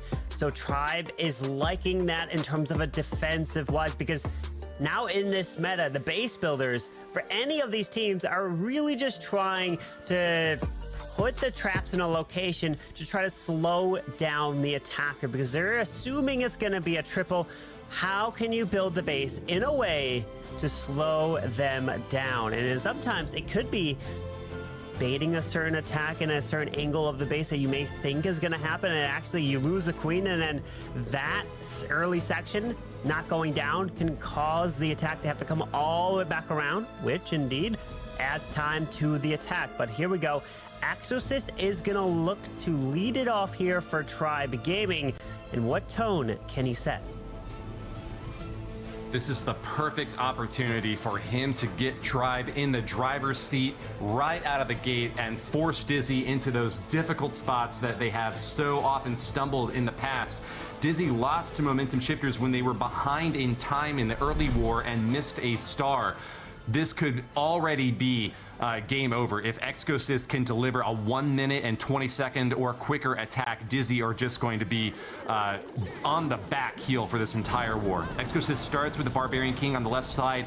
Giant arrow cuts through the base, and the queen will get healers as well to support her push along the bottom. Great funneling work done there, and uses some balloons to check for seeking air mines. Doesn't catch any, and will deploy the rest of the heroes along the outer edges with that Grand Warden protecting the main thrust with Root Riders on the top corner, Carbon. He was able to take out the enemy queen with a combination of the Raw champion and the skeleton spell, but I really like that King Spiky Ball, which hit the poison spell tower. But as this is developing with that queen charging away to the bottom, the Root Riders trying to path their way through the top side with that Grand Warden ability, The Overgrowth did clip the Town Hall, but he's got wow. including an E-Dragon down to the bottom right. One little tiny Hog Hammer was enough to finish off that multi-inferno on the left side, and that is going to save a lot of time for these Root Riders, who now get to path over onto the right as well and collapse onto the remaining Overgrowth defenses at the end of this attack. He's got only 8% left, just past the 1 minute mark, and Exosist is on a perfect path for destruction. Nothing left to deploy, just finish off that Town Hall and you are home free. Pumps his fists, and we are looking at a 1 minute and 14-second strike, exactly what Tribe ordered. That is a great way to start off the match for Exosist for Tribe Gaming. Minute 14, that seems to be the average around the hits that Tribe's been getting. But of course, it was Yo-Yo with the slowest attack, but he can definitely speed it up. It all comes down to the small differences in the attack that causes the heroes to go potentially the wrong way. But in this one, he had the plan. Early in the attack for Exosist, the King did find a tornado trap, but using the skeleton spell and the Royal Champion helped snipe the enemy queen there. So fantastic job, and that is a great start for Tribe Gaming. Absolutely. And in wars that are based on tie breakers, a few seconds is usually all that will separate these two teams, already with a 26-second gap out of the first two attacks. If you average that out over 5 players, that's over a 5-second differential that Exosist has been able to deliver. And that is massive. That is as much of a tie-based advantage that you can really expect for out of the beginning attacks, and gives Tribe exactly what they need. They are attacking second. They have a huge time lead. They do not have to go for extremely risky plays that could sacrifice that advantage. They don't need to worry so much about trying to force it in there now. They can just coast with those average 80-second hits, while Dizi need to rely on those slower strikes from Tribe or a defense, but still need quick hits themselves. Kai did show an improvement yesterday. He was maybe considered the weak link on this Dizi Esports lineup, with slower strikes and even missing the triples now and then, but he has improved a lot this month and did not give any sign of weakness. But it is a tall order to ask of him to get this time back in their favor. Against a base like what Kronos has constructed, we really need to see something around the 70-75 second mark to get Dizi closer to making this a competitive war, Carbon. Yeah, it's gonna get closer as the attacks come in, because Dizi Esports probably will be under that minute 40-second mark previously in the very first attack from them. If they hit above that, then it is really starting to look bleak for Dizi, unless Tribe were to come in with a 2-star, and that will change the war completely. But we're seeing now Kai come in with that Siege Barracks to start. Queen ability right off the bat, and we got the Royal Champion. Double skeletons to try to distract the single, the Monolith, as the Grand Warden with the Root Riders are now in. Get ready for that Warden Troll Tome to help protect and heal up these troops. Well, the P.E.K.K.A. will be able to skirt along the bottom side of the base. It was a little bit awkward on the funneling to begin with, but the Royal Champion pairing up with those Siege Barracks troops will get the bottom left side, Archer Queen for the top right side, and it's going to be a main charge into the core of the base with that Grand Warden using those Root Riders and supporting with the Eternal Tome. Great protection out there as he sees a big poison tower starting to try to slow him down. He's got Ice Golems to deal with, but fortunately those Valks are going to be able to protect the rest of the Root Riders from that attack. He's firing off on all cylinders, dropping every spell he's got, trying to shut down that Town Hall, as the Giga Inferno can deal a lot of damage. Get through that quickly though with a Rage spell, and Kai might just have a solid chance at delivering the goods here. Yeah, he's got the Super Barbarians towards the bottom side, freezing up the Scatter and the Ground Expo. King is still moving. Brilliant. One Super Barb left, and I really liked how that Royal Champion of his got fantastic value. He ended up raging the Royal Champion twice by herself to charge through those defenses and push through with the protection of the skeleton spells. This ended up being a 1 minute and 17-second attack here, which is a slower than Exosist attack. So a minute 17, a minute 40, Dizi really needs to speed it up around like the 60-second mark, almost for all the remaining attacks, if Tribe were to continue to hit around what Exosist did. I just don't think Dizi have the offensive guts in them to be able to get this one back in their favor on time. They really have to rely upon their base builders and hope that they can get a defense against Tribe at some point, because with 2 attacks on the board, that was a solid strike from Kai, and he once again has shown us that he is certainly deserving of the spot. A very incredible attacker, but not enough on his own to put this back in the win column for Dizi.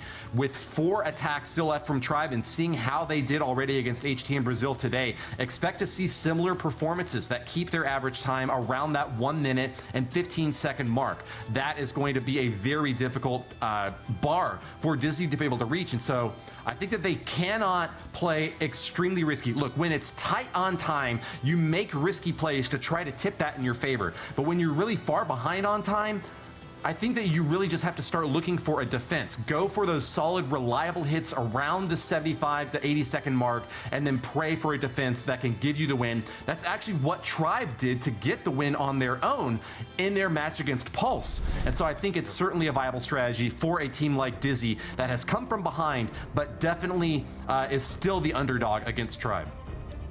Yeah, that's a really interesting point. You're leaning towards be the safer route, go and hope you cross your fingers to get the defense. I don't know. I think I would be like, all right, guys, at this point, we need to throw everything out there. And what we have to do now is go in with almost the riskiest approach, because you know that you're in the lower bracket. You don't have any other chance after this. So you have to try to go as fast as possible. Maybe, just maybe they had something up their sleeve that they're like, oh, you know what? This possibly could be faster, like a fireball, for example, but it's too risky. And now that they're in this situation, maybe it warrants that risk. Maybe you want to try to hit a little bit faster that way, but it could lead to a 2-star. It could lead to it not getting that triple. But I also can foresee your way of saying, you know what? At this point, time is too far out. Maybe we just go for those triples and hope that Tribe gets that defense. So really, it could go either way. But we're going to see Nebrax come in with some dragons. So based on his hit here, it's going to definitely influence what Dizi will have to be doing in their next set of attacks, as we are seeing that queen ability from that right side.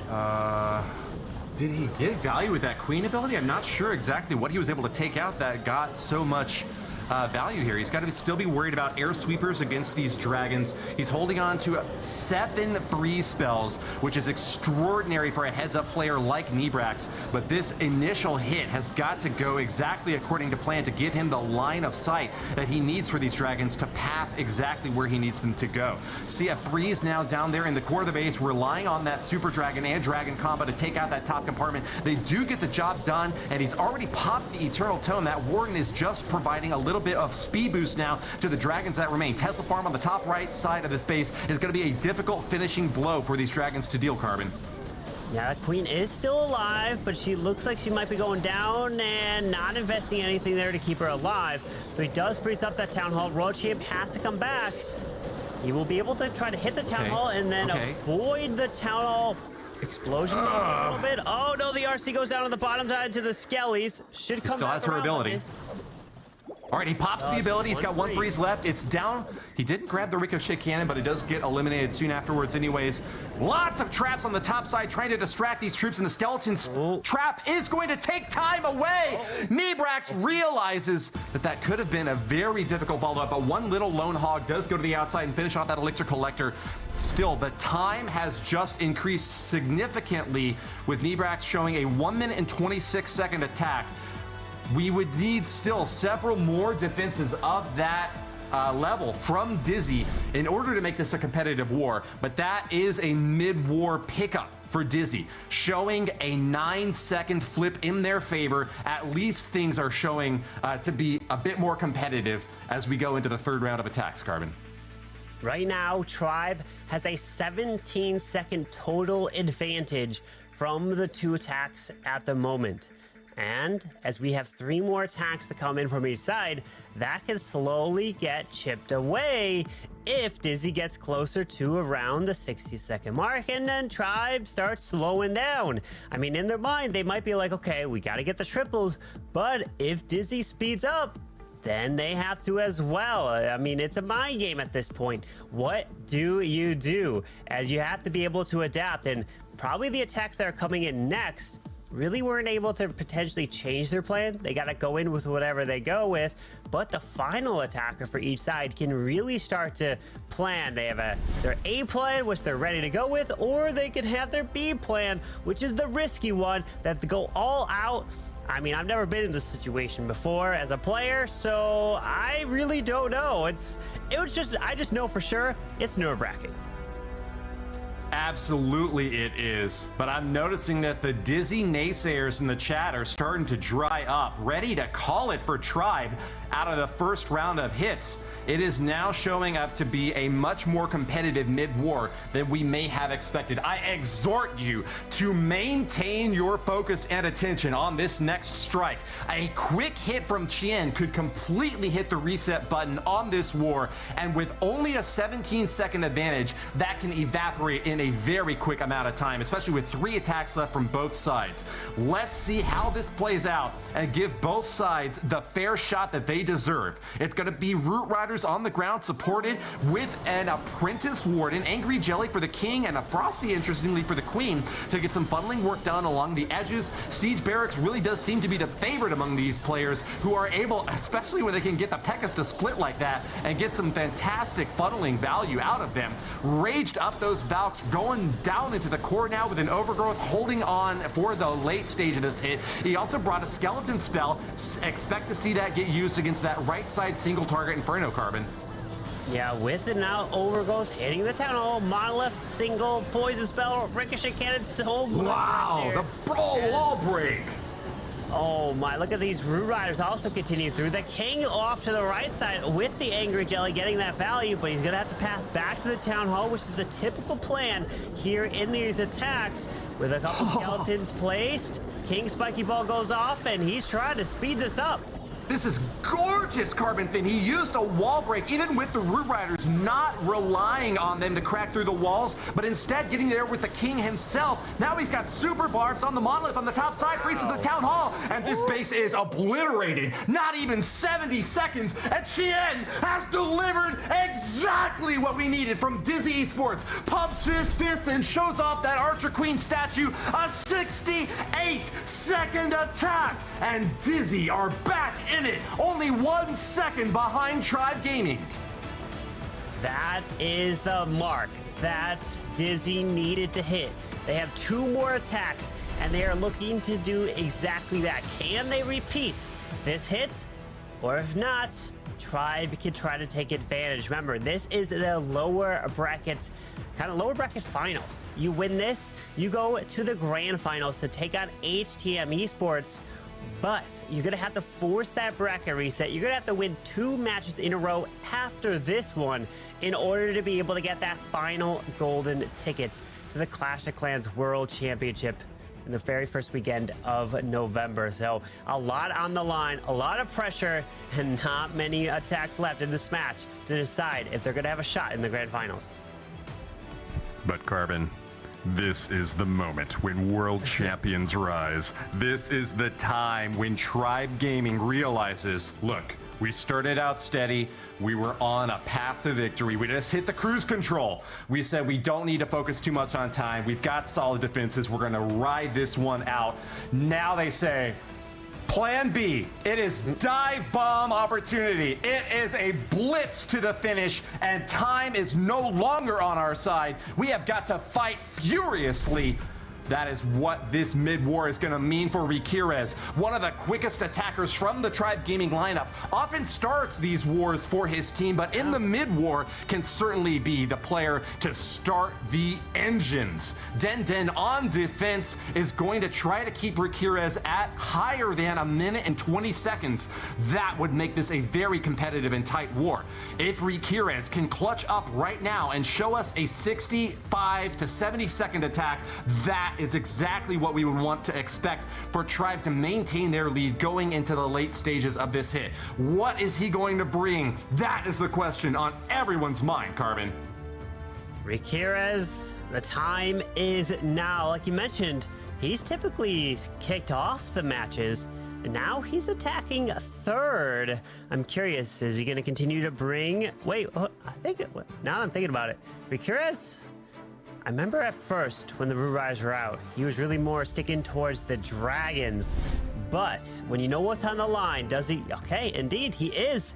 He's going dragons. He doesn't like to choose those Hog Riders, even though these pros know the strength of them.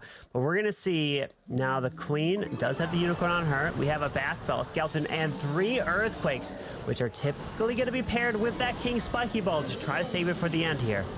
Yeah, drops the bats early on, checking in that left side corner. Don't know if that was a misplay or if he was intentionally protecting the dragons that way, but also an early pop on the Eternal Tome as the eagle shots start to rain down. There won't be any more of those as that big defense has been dealt with. A skeleton trap over on the right side as well, trying to distract and force this monolith into an awkward position. Royal Champion should be able to go target it next. No, she's going to go for that cannon next. That could be a lot of damage on her, as there will soon be a lock, but a pop of the ability early on, and she is going to cruise through that right corner, no problem at all. Dragon still on a path to victory as the overgrowth will soon be wearing off. Rikirez is ripping, he is tearing, and this base is being obliterated, Carbon. Oh, look at the spiky ball move right on through, damaging quite a bit of the core. Royal Champion does go down, which means the Town Hall barely is staying alive here. He needs a Super Dragon, the rest of these dragons, to finish off these top side defenses. And that Super Dragon even goes down as well, which means he got slowed down again.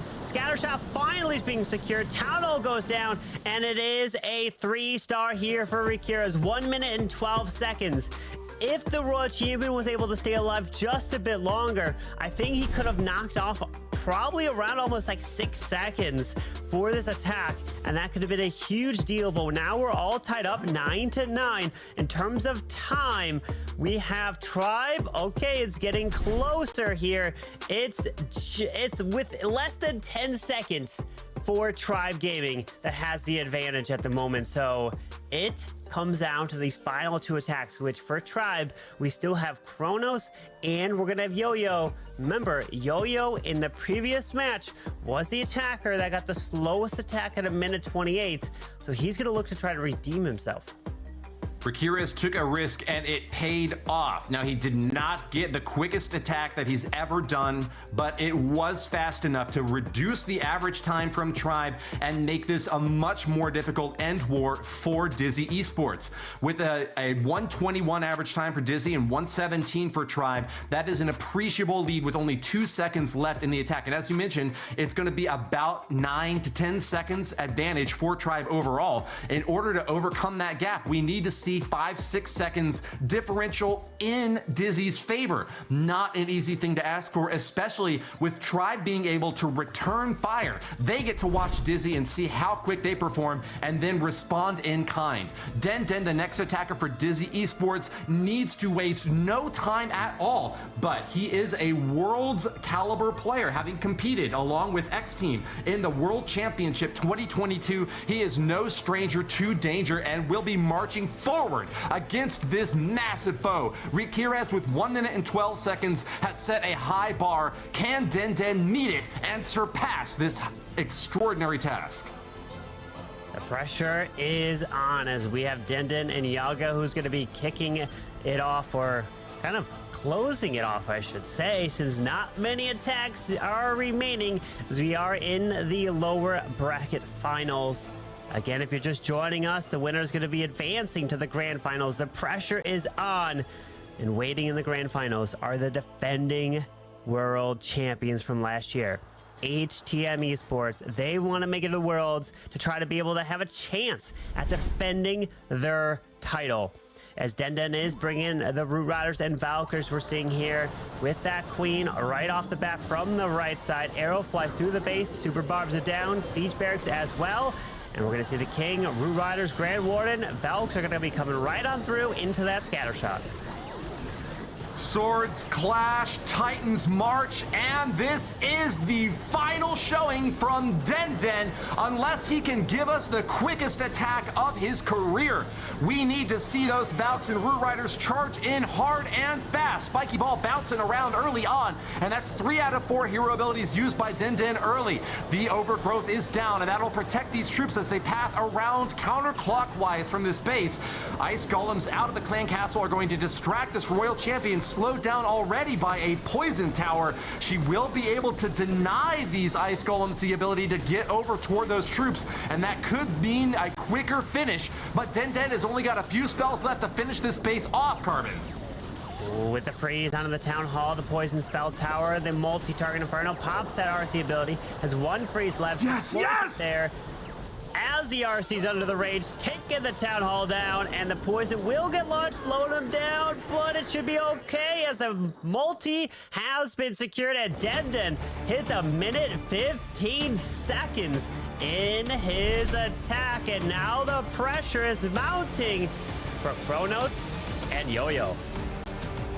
With what seemed to be an insurmountable lead out of the gate, Tribe Gaming now only have a 3-second average lead over Dizi Esports, and they have to still put up 2 attacks. There's only 1 more attack that Dizi have to focus on now, while Tribe have got a lot still left in the gas tank. Can they keep this crossing the finish line in the lead, or is this when they start to spin out? The 4th attack next from Tribe will need to maintain that 1 minute and 19 to 20 second range to hold on to the lead, but it's really difficult to expect of them any quicker hits to show much of a gap.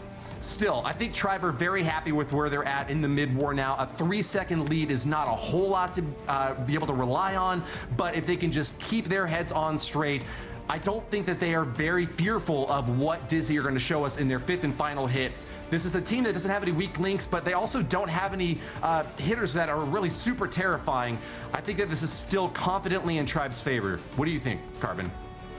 I think it's still in their favor for sure at the moment, but the thing is, anything can happen with the final attack coming from Yaga. He could come in with around a 60-second mark. If he does, then Yo-Yo, who I'm assuming is going to probably be attacking last, that's how he attacked last time, will have the pressure on him yet again.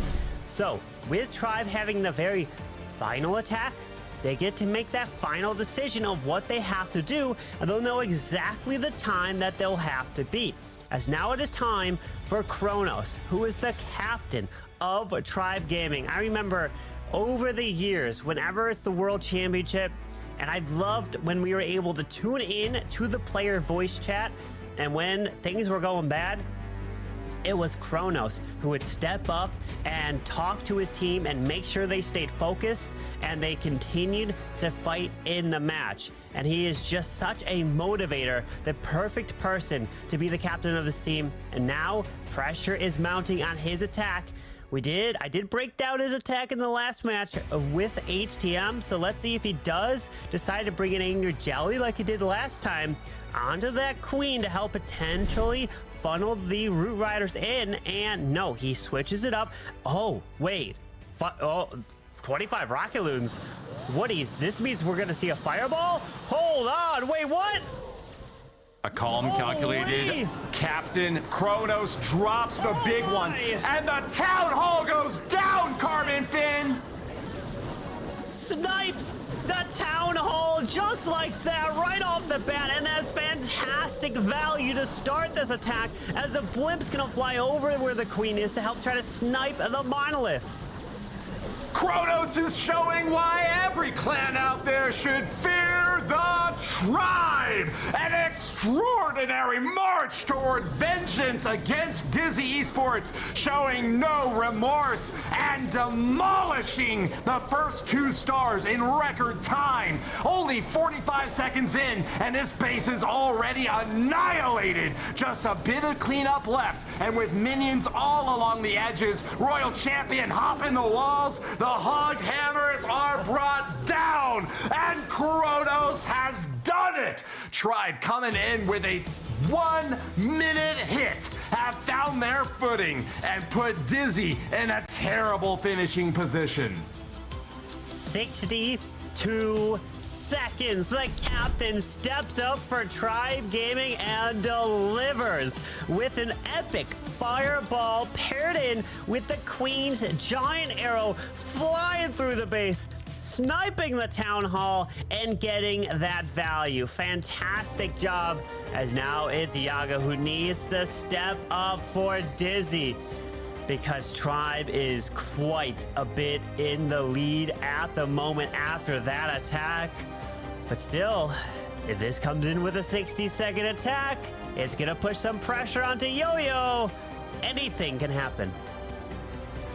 That was the most impressive attack I have seen all week, and I think Kronos is a strong contender for MVP of this match. In what was turning out to be a very close war, Dizi are now in the impossible position of needing both a rapid fast hit from Jaga and a defense. But can he pull it off? He has been a world's competitor of his own, competing in 2022 on the main stage, and he seeks with everything to go back there. Mass Dragons in the top right side get supported by the Grand Warden, finding a Tesla farm.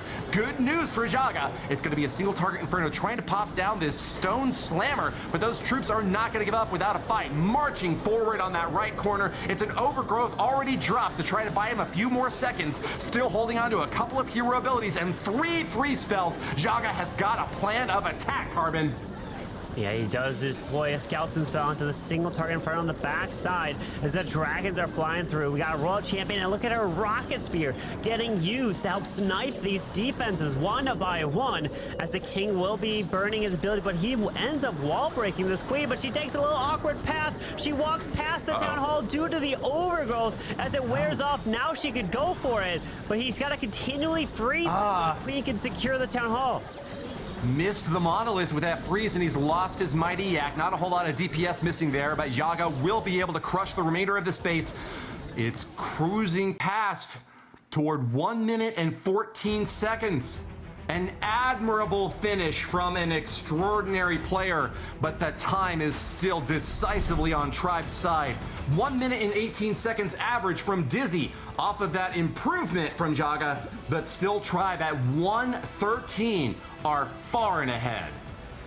As long as Yo-Yo hits a 1 minute 39 second attack, they can be victorious. Anything above that, then they will be tied and potentially could lose. Obviously, it's got to be a triple. A 99% 2-star ain't enough. A 3-star, which is a full 2-minute attack, that's not enough either. So still, Yo-Yo has to deliver. And if he's bringing the Hog Riders, and if he does what he did last time in the last match against HTM, that will be enough to win. And no, it's a fireball with 6 earthquakes. Oh my, okay.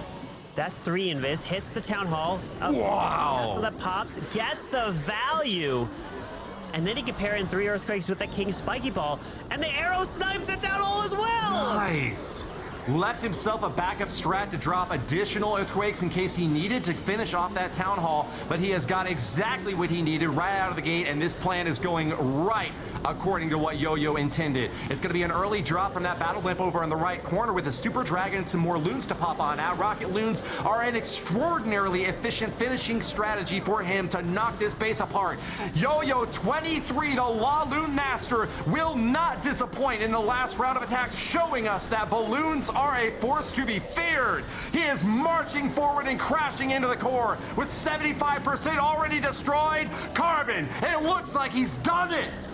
He's waiting for that King's ability so he can head that Spiky Ball straight into the core. Wait for it. It should one-shot these almost. Defensive there, bam, down they all go. Boom! Value from the Spiky Ball, and Yo-Yo gets it done right here. Just has the minions up top, pushing to the storage. Yes! It is a 3-star. Tribe Gaming are victorious, and they will be advancing to the grand finals to seek their revenge against HTM Esports. Congratulations to Tribe Gaming off of a hot showing from Yo-Yo23, delivering them an entry to the grand finals. A difficult run, but Dizi have outperformed and earned an extraordinary $6,000 prize with their third place showing in the Last Chance Qualifier. They are now eliminated, but Carbon, you said it best. We are setting up for a return to fight again. It's going to be a rematch between HTM Brazil and Tribe Gaming. What a match we are gonna have here. It's the grand finals, but there is an edge to HTM Esports because they are coming from the upper bracket, meaning that they could still lose the next match and then they have another opportunity. Tribe must win 2 matches in a row. And if I'm not mistaken, and I remember we've been talking about it, it's been HTM that has had Tribe's number, not only here today, but also in the Snapdragon, also in other tournaments so far. So Tribe, just getting one of these matches is going to be so difficult to do. What a monster matchup between Tribe and HTM, going once again in the grand finals. A golden ticket on the line and an advantage for HTM, marching victorious in the upper bracket. An undefeated team in this Last Chance Qualifier, but Tribe did not show any weakness in that last round, and they are going to be vying for revenge with everything they have got. Beautiful follow-up from Tribe here, improved upon their time from the previous war, and we saw some extraordinary tech being brought to bear. Twice Tribe showed us extraordinary giant fireballs, dropping the bomb on Dizi Esports and earning an awesome win. It is going to be a very difficult time for Tribe to try to get their revenge against HTM Esports. But they have a chance. They have an opportunity, and they are 2 matches away from a golden ticket. HTM is 1 match away at trying to defend their title. Nice. As Kronos is the most valuable player by a landslide here. 58% of the votes. Taking that home, and well deserved. Yo-Yo also coming in with a fantastic fireball with the giant arrow, but incredible job there as we're now welcoming back Itsu and Judo here to the desk. Just an insane match, and we're gonna have an even crazier one now in the grand finals. What was your thoughts there, Itsu? I mean, the fireballs were the big topic of this match, I feel like, and as well the question if Tribe was intentionally holding back on that strategy, or on the other side, maybe, I don't know, did they not find any fireball plans versus the basis of HTM? Like, that is the big question here, right? And that's as well then depending on how the finals go, because I feel like those fireball attacks are needed to actually beat HTMN, because so far with the Root Riders, with the Dragons, it seems like that the Brazilian squad always came out on top. So Tribe has to do something different in the fireballs. I see that's like is the main option for them to win. But again, the question really is, did Tribe Gaming hold back with the strategy until now, or did they just not see any plans on HTMN's basis? That's to me the biggest question. But Judo, how did you feel about the match? I have similar thoughts, but I think that it's not that they couldn't find bases. I think just because it's so much riskier, they went with the more comfortable approach. It didn't work. They have to try now an approach like that if they're going to beat HTM. They're not going to beat them with their Root Rider and Dragon approaches, so they have to start taking the more riskier approaches. And they wanted to actually try that in the matchup there versus Dizi, so they had it under their belt, if you will, with a couple of practice shots. And to be honest, that's why I went with Tribe. I thought I'd keep the votes interesting and have some more talking points, and that's what I wanted to discuss, because I think should they keep the consistency that they have had and they can pull out of a couple of those attacks, I think they have a good shot at getting the victory. Whether they would beat them twice, I think that's a totally different question. But hey, for the next one, I think should they pull out a couple of those fireball attacks, it just might be the difference maker. I went with Tribe in match number 8, and I was wrong. HTM convinced me of their strength. I just think it's going to be so difficult for Tribe to come back. Yes, they're in the lower bracket. Now they have to force that bracket reset. It's the grand finals now.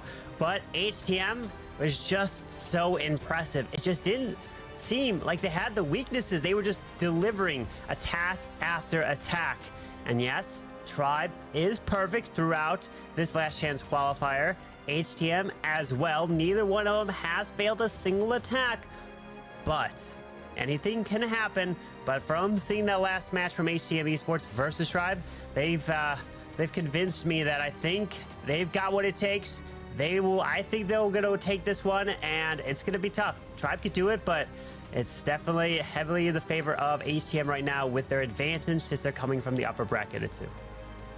Yes, and I think that's as well, like, this entire topic is going to be a great question as well, because we have an interview already with one of those pro players who already qualified for the Superfest later this year. General X is ready, and I will get some questions ready, and I make sure that I'm asking you as well the question which the casters have tried to answer. First off, how are you doing? And thank you for joining us. Thank you for having me. It's always a pleasure to be here, and I hope I can answer all the questions you have for me. Don't worry, it's not like in school where there's a right answer or anything. The first thing is going to be that with the qualifier, the Last Chance Qualifier unfolding, were there any surprises to you specifically, like maybe teams over or underperforming so far, or would you have said, yeah, Tribe and HMN, those would have been the teams which I would have expected in the finals? Yeah, I guess that makes sense that Tribe and HTM are fighting in the finals. I am, like everyone else, was really high on momentum shifters, but sadly, yeah, they fell short again. Like, they did a lot this year. It's very sad because I like them as a team and I like how they are doing things. But yeah, in the end, I think it makes sense that we have the rematch of HTM and Tribe, and yeah, it's kind of a classic right now in the competitive scene, I would say so. Yeah, I mean, that's for sure. They have faced off against each other many times over all of the years. But since we have done already our prediction as casters, I will pass this question to you as well. Who would you predict as the winner for this finals? And if it's a bracket reset, how would you predict then both matches, I guess? Before the match against Dizi, I would have said 100% that HTM will make it and Tribe has no chance like they played before. But after I've seen that Tribe maybe has something in their pocket with the fireballs and they try to risk something, I think they can at least fight for one win against HTM. But in the end, I don't think it will be enough to get 2 wins against HTM. So yeah, I will stick with HTM, but I say Tribe wins the first one. Okay, that sounds already promising for us. So we have more matches overall, but as well, just recently, or to be more specific, yesterday, Supercell announced that the World Finals later this year will be played in hard mode, right? So that will be then different to what we have currently with playing the regular mode. How do you think this will impact the meta? Do you think some teams might have to really change their overall approach to the game when playing in the during the Superfest, or how do you look forward to this change? I think with the hard mode we had before, I don't think the changes would have been that big. But with a lot of changes coming next Tuesday, I don't know. I think the meta shift will be pretty large. So going into the World Championships, I think every team has to adapt to a complete new a meta which nobody really can predict, I would say. So it's really open this year, and it comes down to which team can adapt to the meta the fastest and the best. So I guess it will be pretty exciting. Do you think the fact that you have to adapt more and that the meta overall still has to evolve with the new hard mode, that it favors your team because you feel like that you're good with adapting and making sure that you're figuring out new strategies, new meta strategies in general? Or do you think that you might struggle compared to some other teams reacting to this change?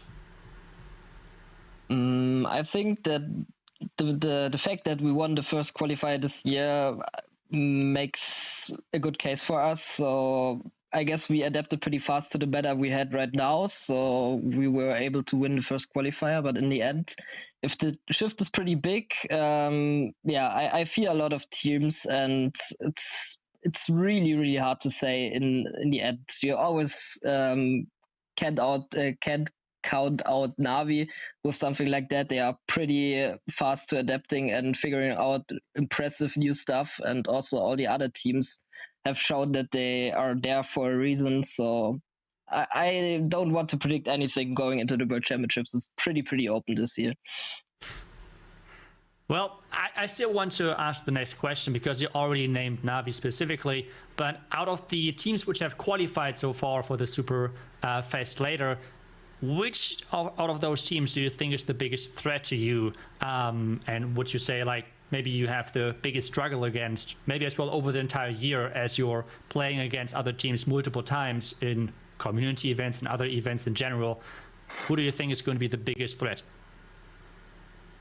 That's a very, very hard question. I think, Navi for sure is always a threat. They always go pretty far into the World Championships and place like over the last years in the top spots. So you can't name Navi right now, but I think with HTM being the last team which qualified, they are in the meta. They are in playing like some other teams maybe don't have the last couple of months. So yeah, and also with them being the last World Champions, so I guess you can't count them out as well if they would qualify. Yeah, that's still something which has to happen, or maybe as well not. But my last question for you would be, with the Superfest around the corner, like 1.5 months, what are you looking forward the most? Just like having the feeling again with the stage presence, with interacting with the fans, or is it just something different which I might have not named so far? Yeah, of course, being on the stage and playing on a whole different scene which you haven't the whole year is pretty impressive and is a lot of fun. But I think the biggest part for me is always coming together as like a competitive scene and as Clash of Clans players. So we have a big chunk of people which are all doing the same stuff the whole year, and it's just fun to be around them, and you can always talk about something because you know the struggles and you know what other teams have been through. So yeah, I guess that's the biggest part for me. Yeah, the Clash of Clans players reunited in person for sure. That will be something which I'm looking forward as well. And well, thank you so much for taking your time answering all of my questions. I think you did pretty good with not being worried in the beginning about school questions. So thank you so much for taking your time. Thank you again for having me, and I wish you a good final. Thank you. Well, with that, back to the other casters as well. There was a lot of information right there. Woody, what was your maybe biggest takeaway point from this? I think he's trying to keep everything as close to his chest as he can. He knows that the meta is going to be shaken up a lot by going into hard mode, and he doesn't want to give away any concerns that he may have about any particular team.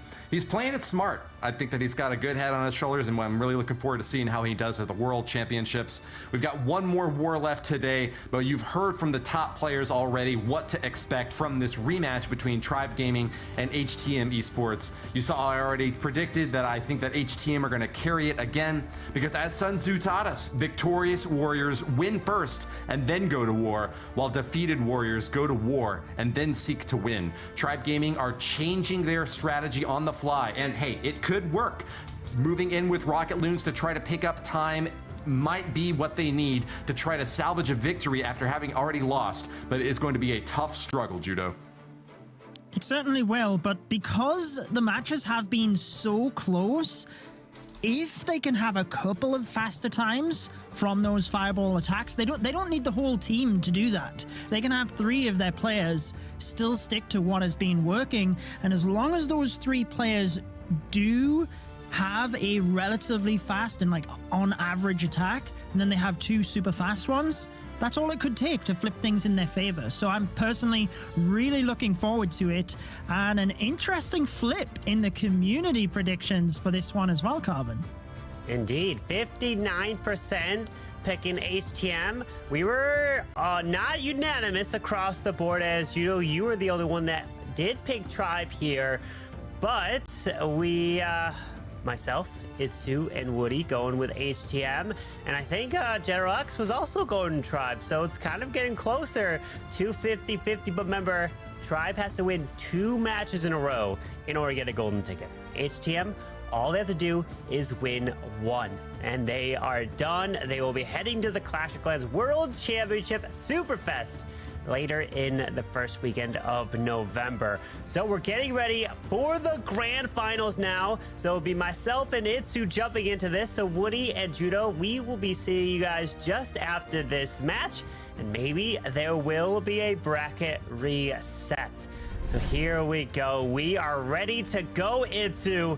We both picked HTM here, but after that last match, it definitely wouldn't be surprising if Tribe comes away with some crazy fireballs and sneaks a victory in. Yeah, that's really, to me, the biggest question. How did Tribe so far approach the entire tournament? Did they say, hey, we want to hide the fact that we can play fireball attack strategies, which, to be honest, fireball attacks look really satisfying if they work. But if they don't work, then it really looks kind of rough to even watch. We have had this multiple times now over this entire tournament that fireballs go in the wrong direction, or like a Tesla is catching the fireball or something, which then is messing up the entire match. Even like saving the second star sometimes can be a challenge with those. So it's a high risk, high reward, and not many players are playing the strategy. So showing now that late into the tournament that they can play this strategy might be a big advantage, and this, as Judo said, is the one big hope which I guess all of the Tribe fans need to have. And that's as well what General X said. He said before this match, before the match versus Dizi, he would have said 100% HTMN, but with this match, with Tribe showing that they can play the fireball, he would say that maybe the first match is going to be in favor of Tribe, and that is the one thing I feel like we have to find out with this match, how this is going to unfold. And Rikiris is going to go back into the first attacking position for Tribe Gaming, and he will most likely go in again with his air attacks. The one thing about this is, now that HTM knows that Tribe can come in with the fireballs, you can change your Teslas around in your defenses, and Teslas can be a great way to try to bait / pull the fireball in the wrong direction, because normally you can't change your buildings or defenses, and you'll get a 24-hour cooldown and you won't be able to use it. But the fireball strategy is kind of the one that gives you a little bit of room to try to bait something. And nowadays, yeah, you'll have Teslas in certain sections of a base, but I think that you maybe have a little bit of room to wiggle, to move those Teslas around, since we know that most of these attacks, well, it doesn't matter where the Tesla farms almost really are, they'll just power through them. But if the Tesla farm is placed on the base where the fireball is chosen, you could pull the fireball and completely cause that to fail, as we are now straight in with Rikiris in the grand finals here, as it's E-Dragons to start here, Itsu. Electric Dragons, indeed, an early warning ability, as well as some ranges to get those Electric Dragons as quickly as possible into the base, while the Queen with that King going around the top side. Since, well, there are no Earthquakes in this, we're expecting no Spiky Ball for this core, especially since the King is just struggling on this far left side. He's still using the Spiky Ball, but combining that with that Giant Gauntlet, and now those troops have to get through the core, and they're struggling a little bit right now. They are, as the Queen, she's getting stuck on a wall. That is not good. We do have the Z-Dragons off to the right side. World Champion moving under to the right as well, but they'll have to path towards the Town Hall, and the Queen being stuck on that wall. She's finally coming around, but unfortunately she gets way out in front, and oh my, look at this, the healers barely. The Queen's gonna help secure the Town Hall, but she's barely stayed alive there. One rage left. Better speed up that Royal Champ, drop some super barbs. You want to be able to take these defenses down as fast as possible. I don't know why he didn't rage. He swagged a rage and could have sped that up. That could cost him.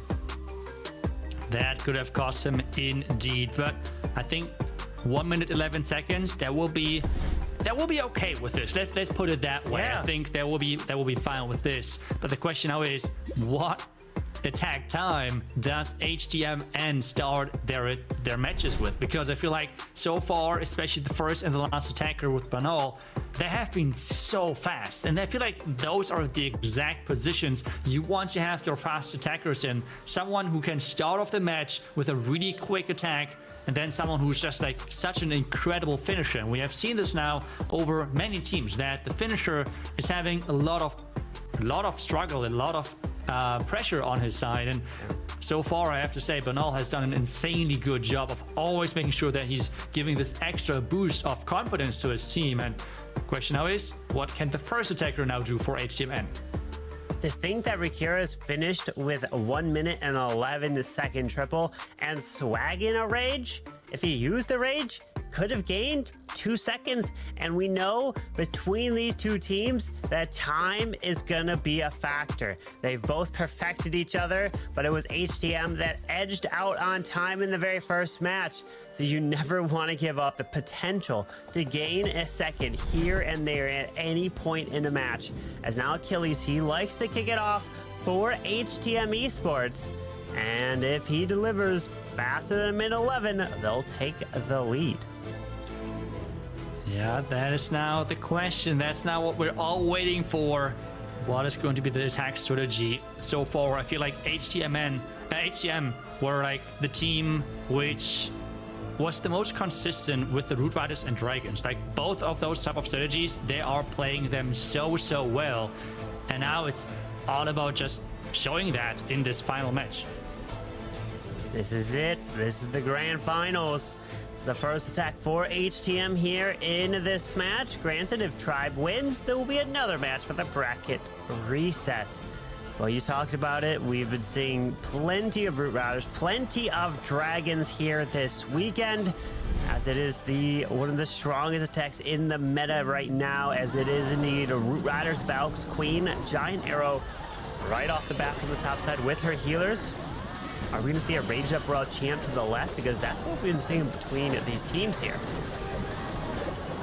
Yeah, so far the funneling is working great, but that's exactly what we have talked about earlier, right? Like the timing in between of every single individual piece of those different heroes and everything. The Queen just barely taking down the one outside building, and because of that, forcing those Root Riders into the core. Otherwise, this entire attack would have looked different if the Queen would have not taken down that building quick enough.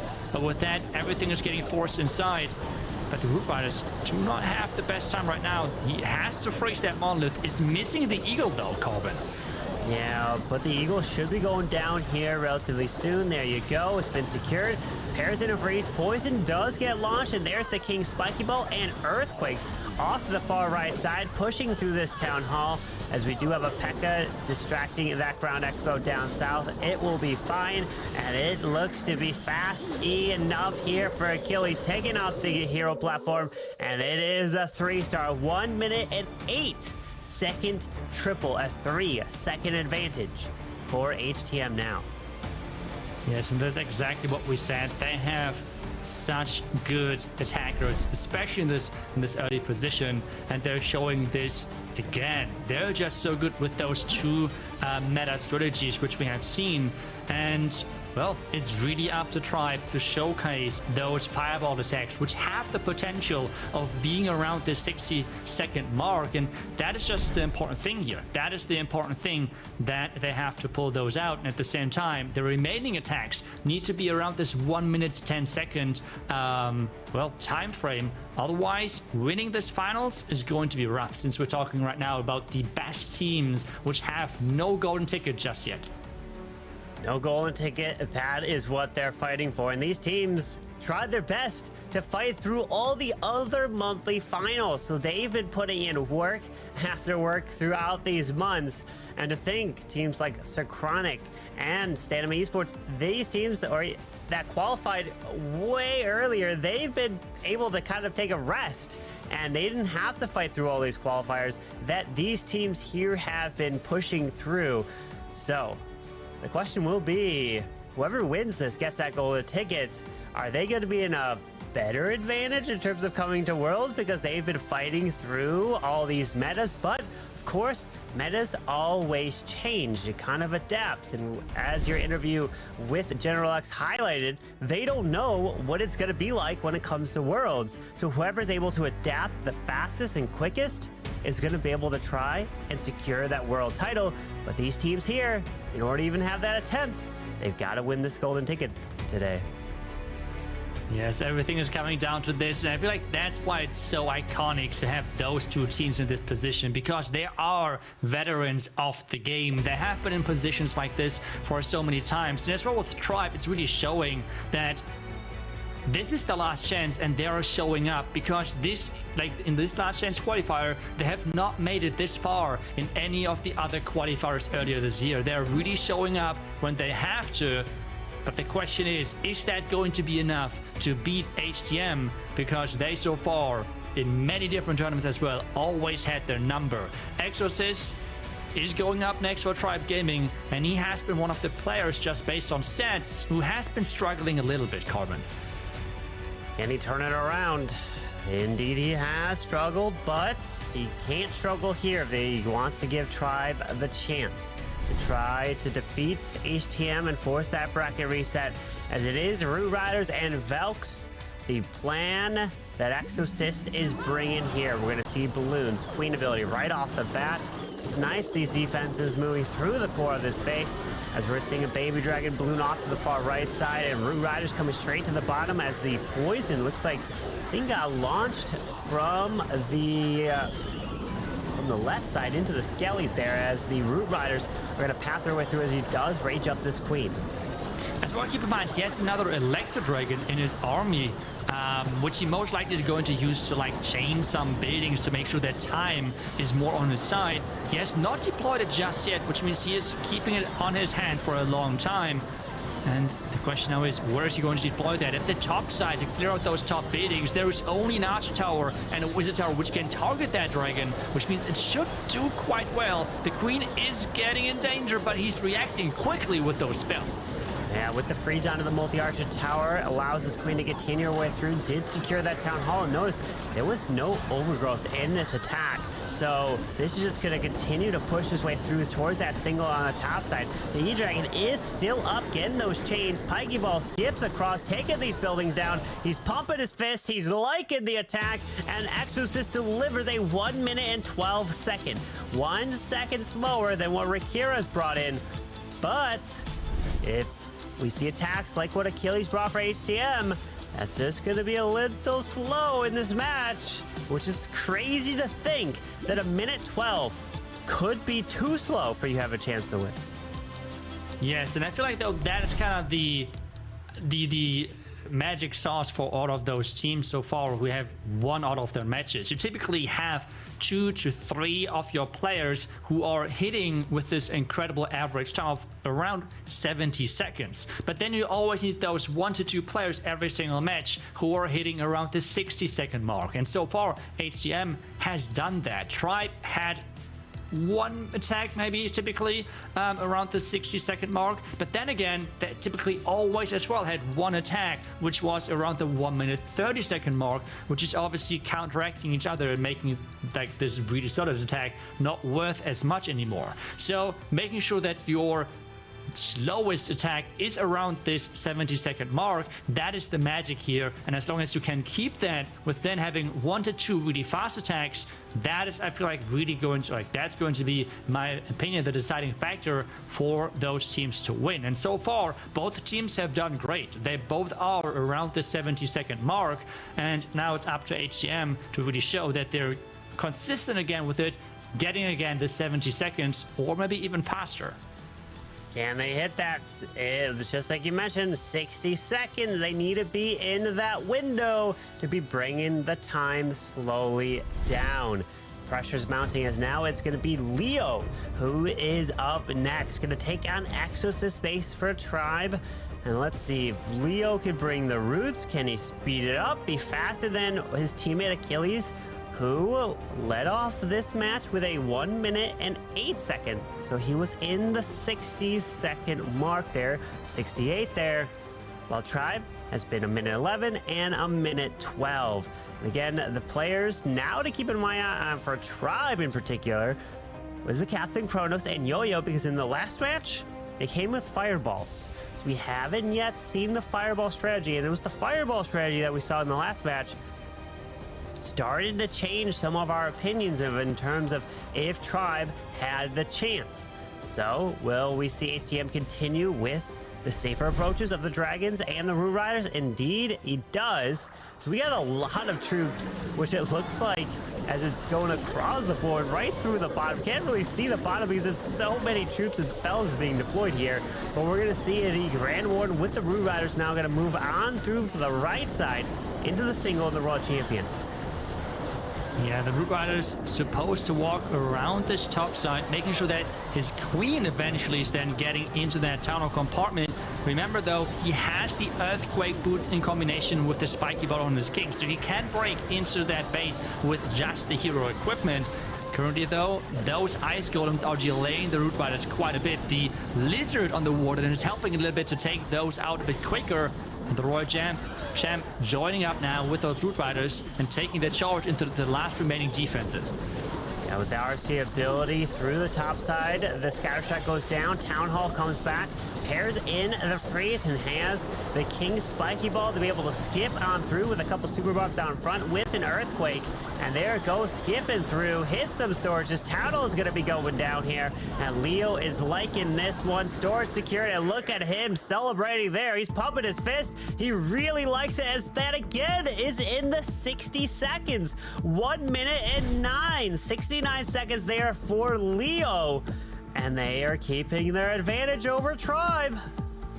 It is just mind-blowing how consistent they are. It is really, really impressive to watch. They're always below currently this 70 seconds.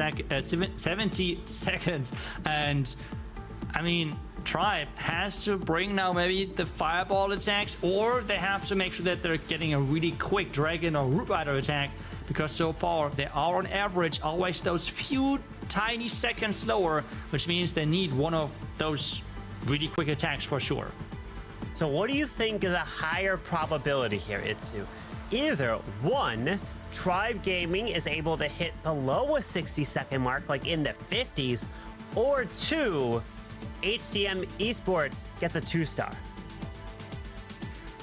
Wow. I mean, both. I think it really depends if Tribe can find a fireball plan. If they can, then I think the 60-second is more likely. Okay. Otherwise, I mean, both are really tricky to predict. I think it's really unlikely that we'll see a 2-star from HTM. Like, that is, I would put that really, really low in the probability. But, well, 60 seconds from Tribe is more likely with the fireball. So that's where my point is. If you think the 60-second mark just below that is more probable than HTM Esports getting a 2-star, then I think that means now you have to be risky. Now you have to go for it all, be as quick as possible to start to bring that time down. Granted, it's only a few second differential, what, six total seconds right now in terms of a lead, so still it might not be worth it to be super risky, but it looks like Kronos and Yo-Yo are going to be the final two attackers for Tribe, and again, they were the ones that brought the fireball, so maybe they are the ones that are the most confident with the fireball, and they are like, we could do it, we're going to come in the end, we're going to save the fireball so that HTM doesn't have a plan to try to counter, because if you do the fireball early and you are very fast, then HTM has some time to try to think of an answer with a very fast attack. Yeah, and well, Nebarax, I think, was one of the slower attacks from the earlier match versus Dizi Esports, if I remember correctly. So can he speed things up on this one? He's going in with the dragons, the classic combination as well. Since we have a Rage Tower in the core, we have the triple earthquake combination here, Carbon. 3 earthquakes, which are going to pay paired with that King's spiky ball towards the end. We do have some Teslas popping up from the left side, it looks like. The Tesla farm's over there. Queen ability does go off, popping that Ward ability, which does grab that Stone Slammer, absorbs the Seeking Air Mine. So that Stone Slammer can continue pushing through and get a fantastic value. But we do have Headhunters, ooh, hitting that Ward, but he's okay with the Owl assistance, and the Dragons pushing their way in as the Overgrowth now has been used. And it's the perfect split. There's only 2 of those dragons inside that Town Hall explosion, which means most of them are going for the core. He's using that Overgrowth spell to make sure that the back end, especially the Rage Tower, cannot deal as much damage. And we have the Royal Champion raged up. Hog Riders are swarming that base, but the Ice Golems are getting lured, and that is maybe some important seconds which he might need on the back end. Yeah, there's the Earthquake. The King Spiky Ball should come through, hits these, takes that down right in the core, really helps to allow him to continue his way to the backside. And that Super Dragon that came out of the Stone Slammer, that was clutch. That cleaned up a lot of the stuff over there to the left, does invest that free so these dragons can continue through, but it's up to this Queen, though, going through a wall, which is not ideal. Needs these dragons to finish off, drops a perfect super wall break to help damage that air defense. Queen goes through the wall, and it is a 3-star here for Nebrax, but the slowest one yet at a 1:23. That might be the difference maker in this match here. Yeah, and I feel like the Tribe players are just doing too many small mistakes. So for example, on this one, he could have invested the freeze to keep the Royal Champion alive because she was about to turn invisible again with the Fox. But instead, she died, which again could have been a couple of seconds. In the match before, we had Rikiris being a little bit too early with the Spiky Ball ability, not taking down the core. And you might remember the Town was staying alive like a really long time because the core was raged up, and he used that triple Earthquake trick as well with the Spiky Ball. So there's always those small mistakes which are costing a couple of seconds here, a couple of seconds there, and it really feels like that HTM so far has not done those mistakes, and this is really the biggest difference between those 2 teams. And on the highest level, which we are right now, those few seconds can make or break the outcome out of those matches. And this is exactly what we see here. Nebrax again with one of the slower attacks on this level of play, and that shows. And there's only 2 more attacks to come in here for HTM. We have, 3 more actually. We have Seleno here, then probably after Seleno we're gonna have Panto, and then Bernal likes to close it off. So still 3 more attacks for HTM, and you said it's probably unlikely that HTM is going to come in with a 2-star. So now the final attackers that are going to come in for Tribe is going to be the Captain, Kronos, and Yo-Yo. They are going to have to deliver, possibly with a fireball, to try to be quick and hit that 60-second mark, because no one yet has got below a 68 seconds. That's been the fastest one so far, which came in from Achilles. He was the very first attacker from the HTM Esports side of this match. So we have several attacks still to come, and they can decide the outcome of this match here.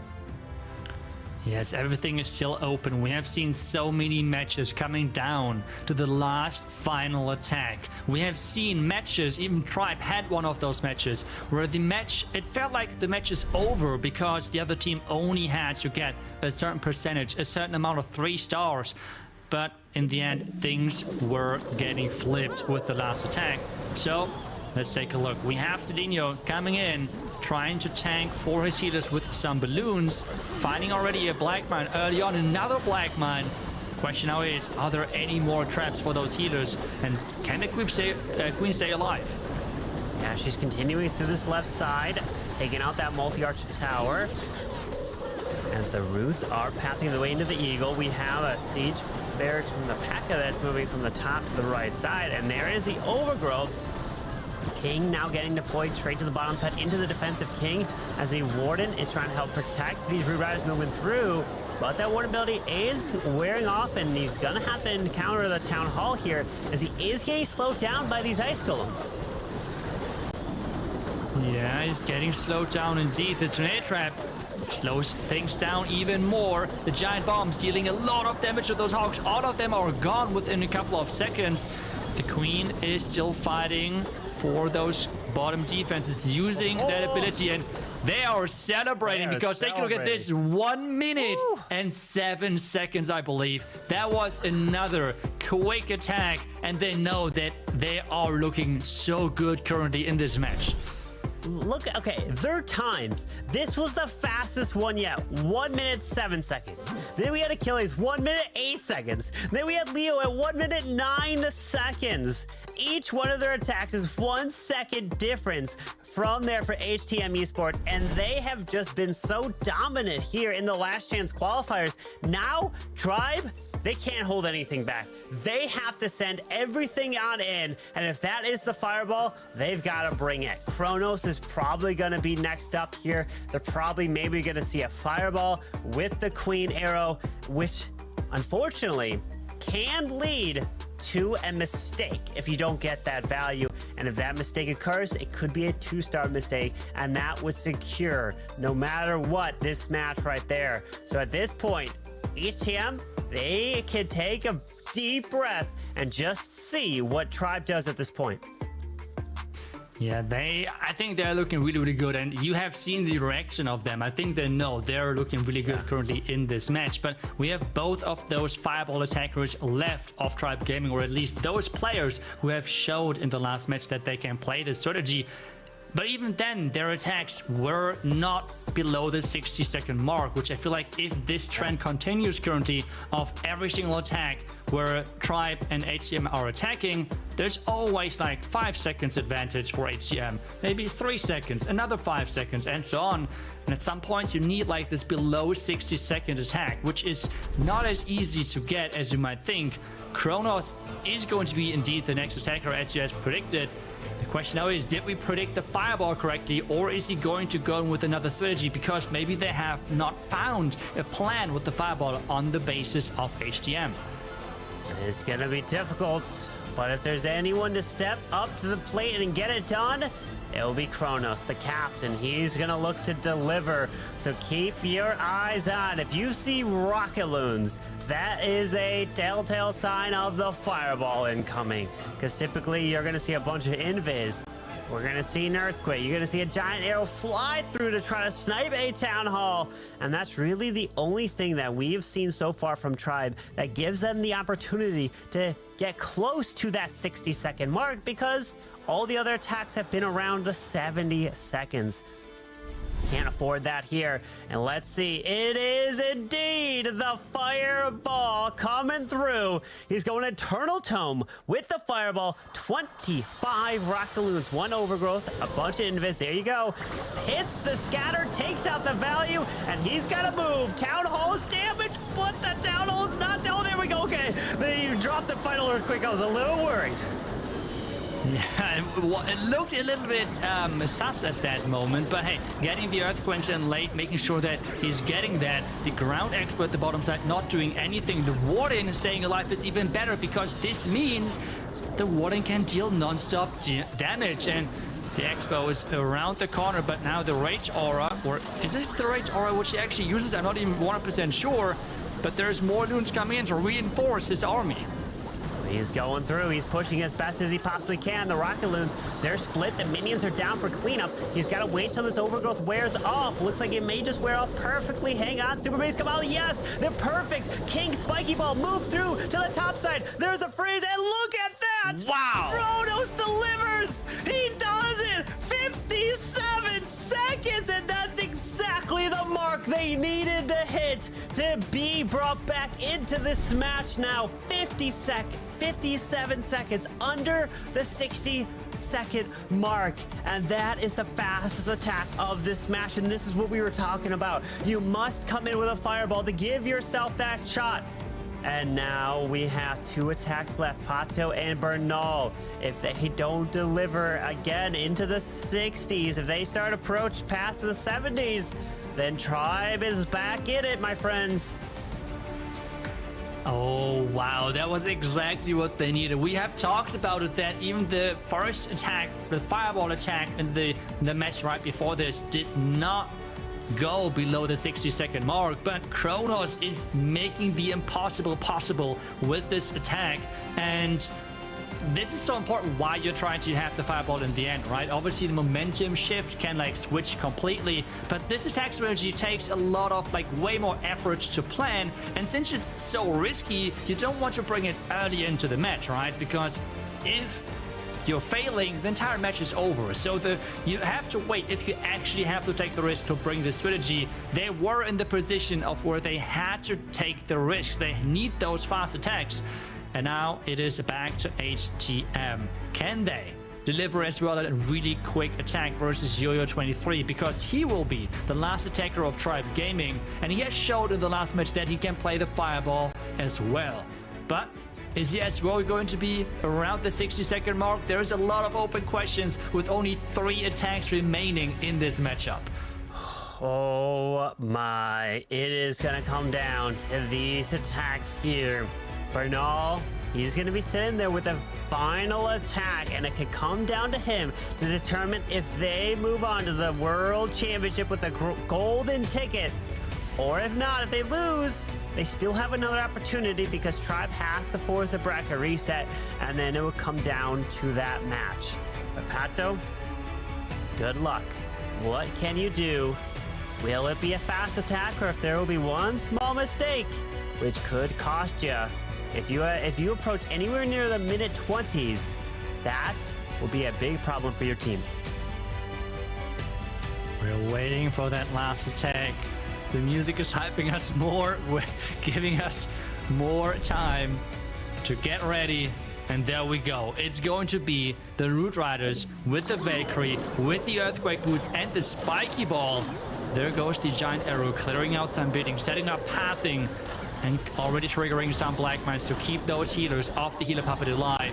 He's getting the Royal Champ in nice and early. The Siege Barrack already in from the top side. He's approaching this base from every angle possible, trying to make this attack really fast.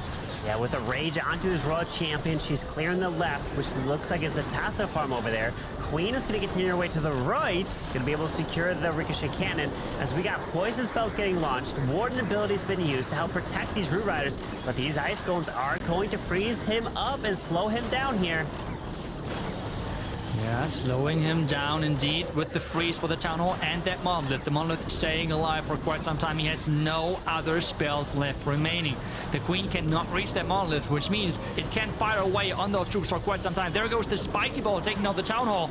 The Monolith does not have many hit points, and we're again around the 60-second mark. The Clan Castle has to go down as the last bidding, and we have another incredible quick attack for HTM. They are improving their average time to 1 minute and 7 seconds. That it's just crazy. This level of those two teams is mind-blowing right now.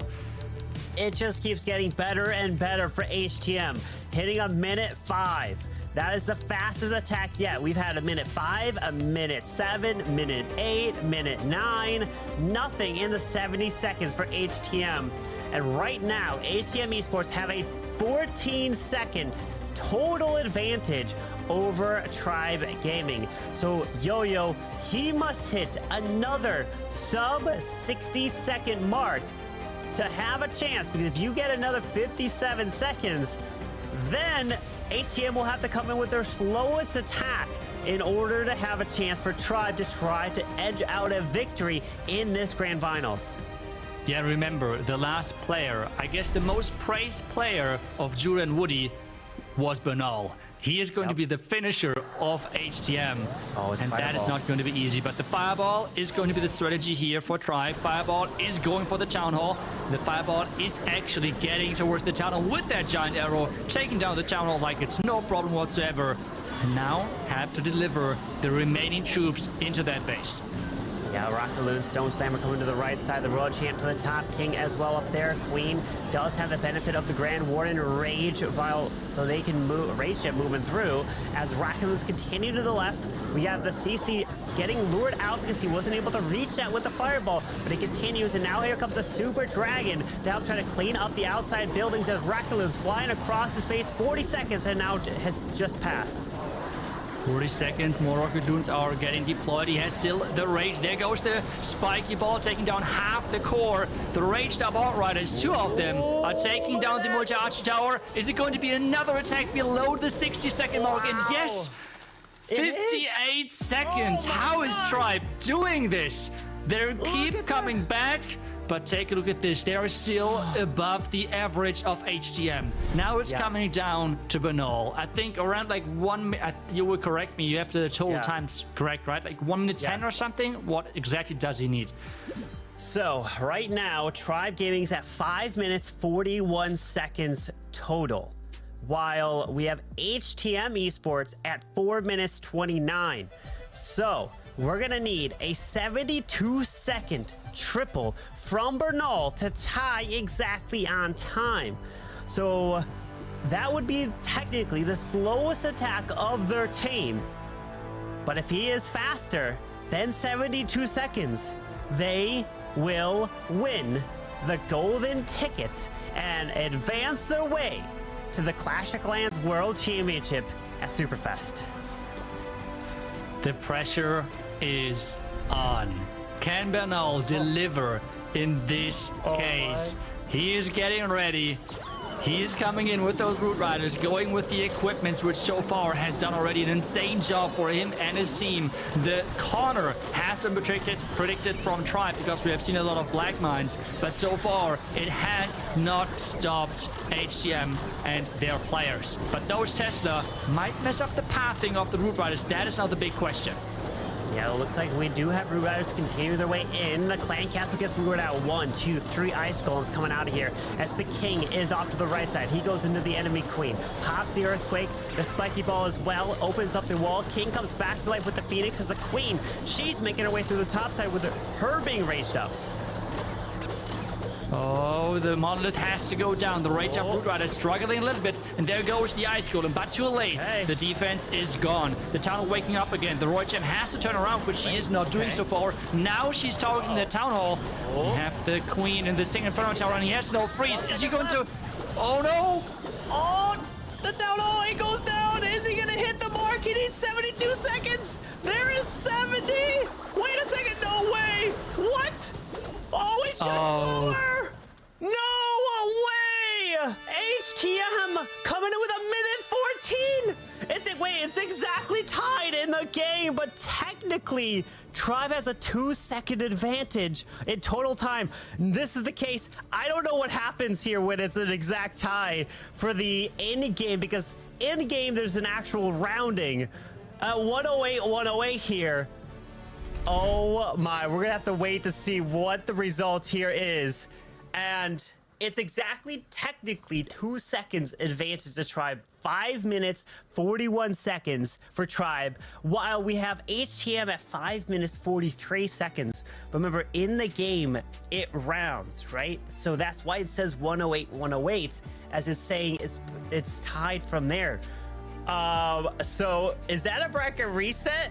I have no idea. It is. It's confirmed. Production just confirmed. They lost by 2 seconds. They did. They just lost. So that means a bracket reset is here, my friends. And Tribe Gaming have a shot at trying to come back from the lower bracket to getting that victory. Wow. What a crazy comeback. Those 2 last attacks of Tribe, I mean, they were just turning around the match like it's nothing, and they have to keep going with this. We have heard this now from different players, from casters, that the fact that Tribe has held back, the fact that they can play the fireball, changed the entire outcome of this tournament. This strategy is not easy to master whatsoever, especially with this time. And we have seen many players in this tournament struggling and even getting 1 stars with that strategy. But somehow Tribe made it possible with those last 2 attacks, both attacks below the 60-second mark. And Bernal could not deliver, could not get the 3-star within those 72 seconds. And this means Tribe Gaming is forcing that bracket reset. And I mean, this is the Last Chance Qualifier. this gets all the way. I mean, it could not be any closer than this. We're having a classic face-off between two teams who have faced each other many times. Every single time so far over the year, it feels like HTM had the number of Tribe Gaming. But when it matters the most, when everything is coming down to those matches, Tribe is delivering in the first one. But the hard, and it feels like impossible task to do, they have to do it again. Wow, he had to hit a minute 12 to tie. Hits a minute 14, 2 seconds. That's all it took. MVP coming in with Kronos, 59% of the votes. I mean, Yo-Yo also delivering, but Kronos was technically 1 second faster than Yo-Yo at 57. The captain delivers. But it was Kronos and Yo-Yo coming together, both with the fireballs and delivering. We are now welcoming back Woody here and Judo. What a match we had. And my friends, we are going to be having a bracket reset. If you enjoyed that match, it's going to get even better now that anyone can be taking the golden ticket home. But Woody, we'll start with you. What was your thoughts on that match? I have been gobsmacked, hoodwinked, and supremely snickerdoodled. Tribe Gaming made the comeback happen. I predicted HTM, and I have been wrong before, but never in such extraordinary fashion, finding a bracket reset opportunity for these two amazing teams. Bracket resets are rare. The teams coming out of the upper end often prevail, and it's when they don't that we find the most interesting storylines in all of Clash of Clans. Victory for the Queen Walkers when they won the World Championship on a comeback is one of the most significant stories of all of Clash of Clans. But even just this year, Synchronic getting their golden ticket on a comeback bracket reset has been such a storyline. And if Tribe can repeat that, they have an extraordinary chance at not just going to Worlds, but being the world champions, Judo. Absolutely. And well, I am just selfishly happy that we do have a bracket reset because the action has been so good. And I can't wait to see those teams battle it out yet again. As you can see, HTM winning the match up in the upper finals, knocking Tribe Gaming down to the lower bracket, where they obviously beat Dizi Esports, moved through to the grand finals. But because Tribe Gaming entered the grand final from the lower bracket, that's why we have the reset due to them winning that last match. So it all comes down to the next one. Tribe and HTM, whoever wins the next match gets the golden ticket. We see our predictions again. Yeah. And I have to say, it kind of worked out exactly as I predicted, fortunately for me in that scenario, because Tribe kept the time roughly where they needed it on the average, and then just had those 2 fast fireball attacks to flip things at the end. But also, it really showed what Itsu was saying about little mistakes at times, and I feel that was the first slip up we seen from Banal. Or maybe you could even argue it was just good base building from Tribe, because the entry was predicted at the top with all of the Tesla, and he actually deployed a couple of Super Barbarians that got flung off, 3 of them from a single spring trap, and that caused 3 or 4 Valkyries to run to the top and added so much time and proved to be the deciding factor. So Tribe also having those bases on their side as well could be what carries them through the next match, Carbon. Well, we both majority of us predicted HTM, and you were right there, Judo, picking Tribe. So I guess now it's time to be picking who we think is gonna win the grand finals and the golden tickets. And I'm not gonna lie, the fireball attacks from Kronos and Yo-Yo have swayed me. So I think Tribe's gonna do it. I think they have a chance of upsetting here HTM, forcing that bracket reset, which they did, which I didn't think was going to happen. Now that the opportunity means anyone can win the golden ticket now, this is the match. I think Tribe's going to do it. I think Tribe will take it with the fireball. What do you think, Itsu?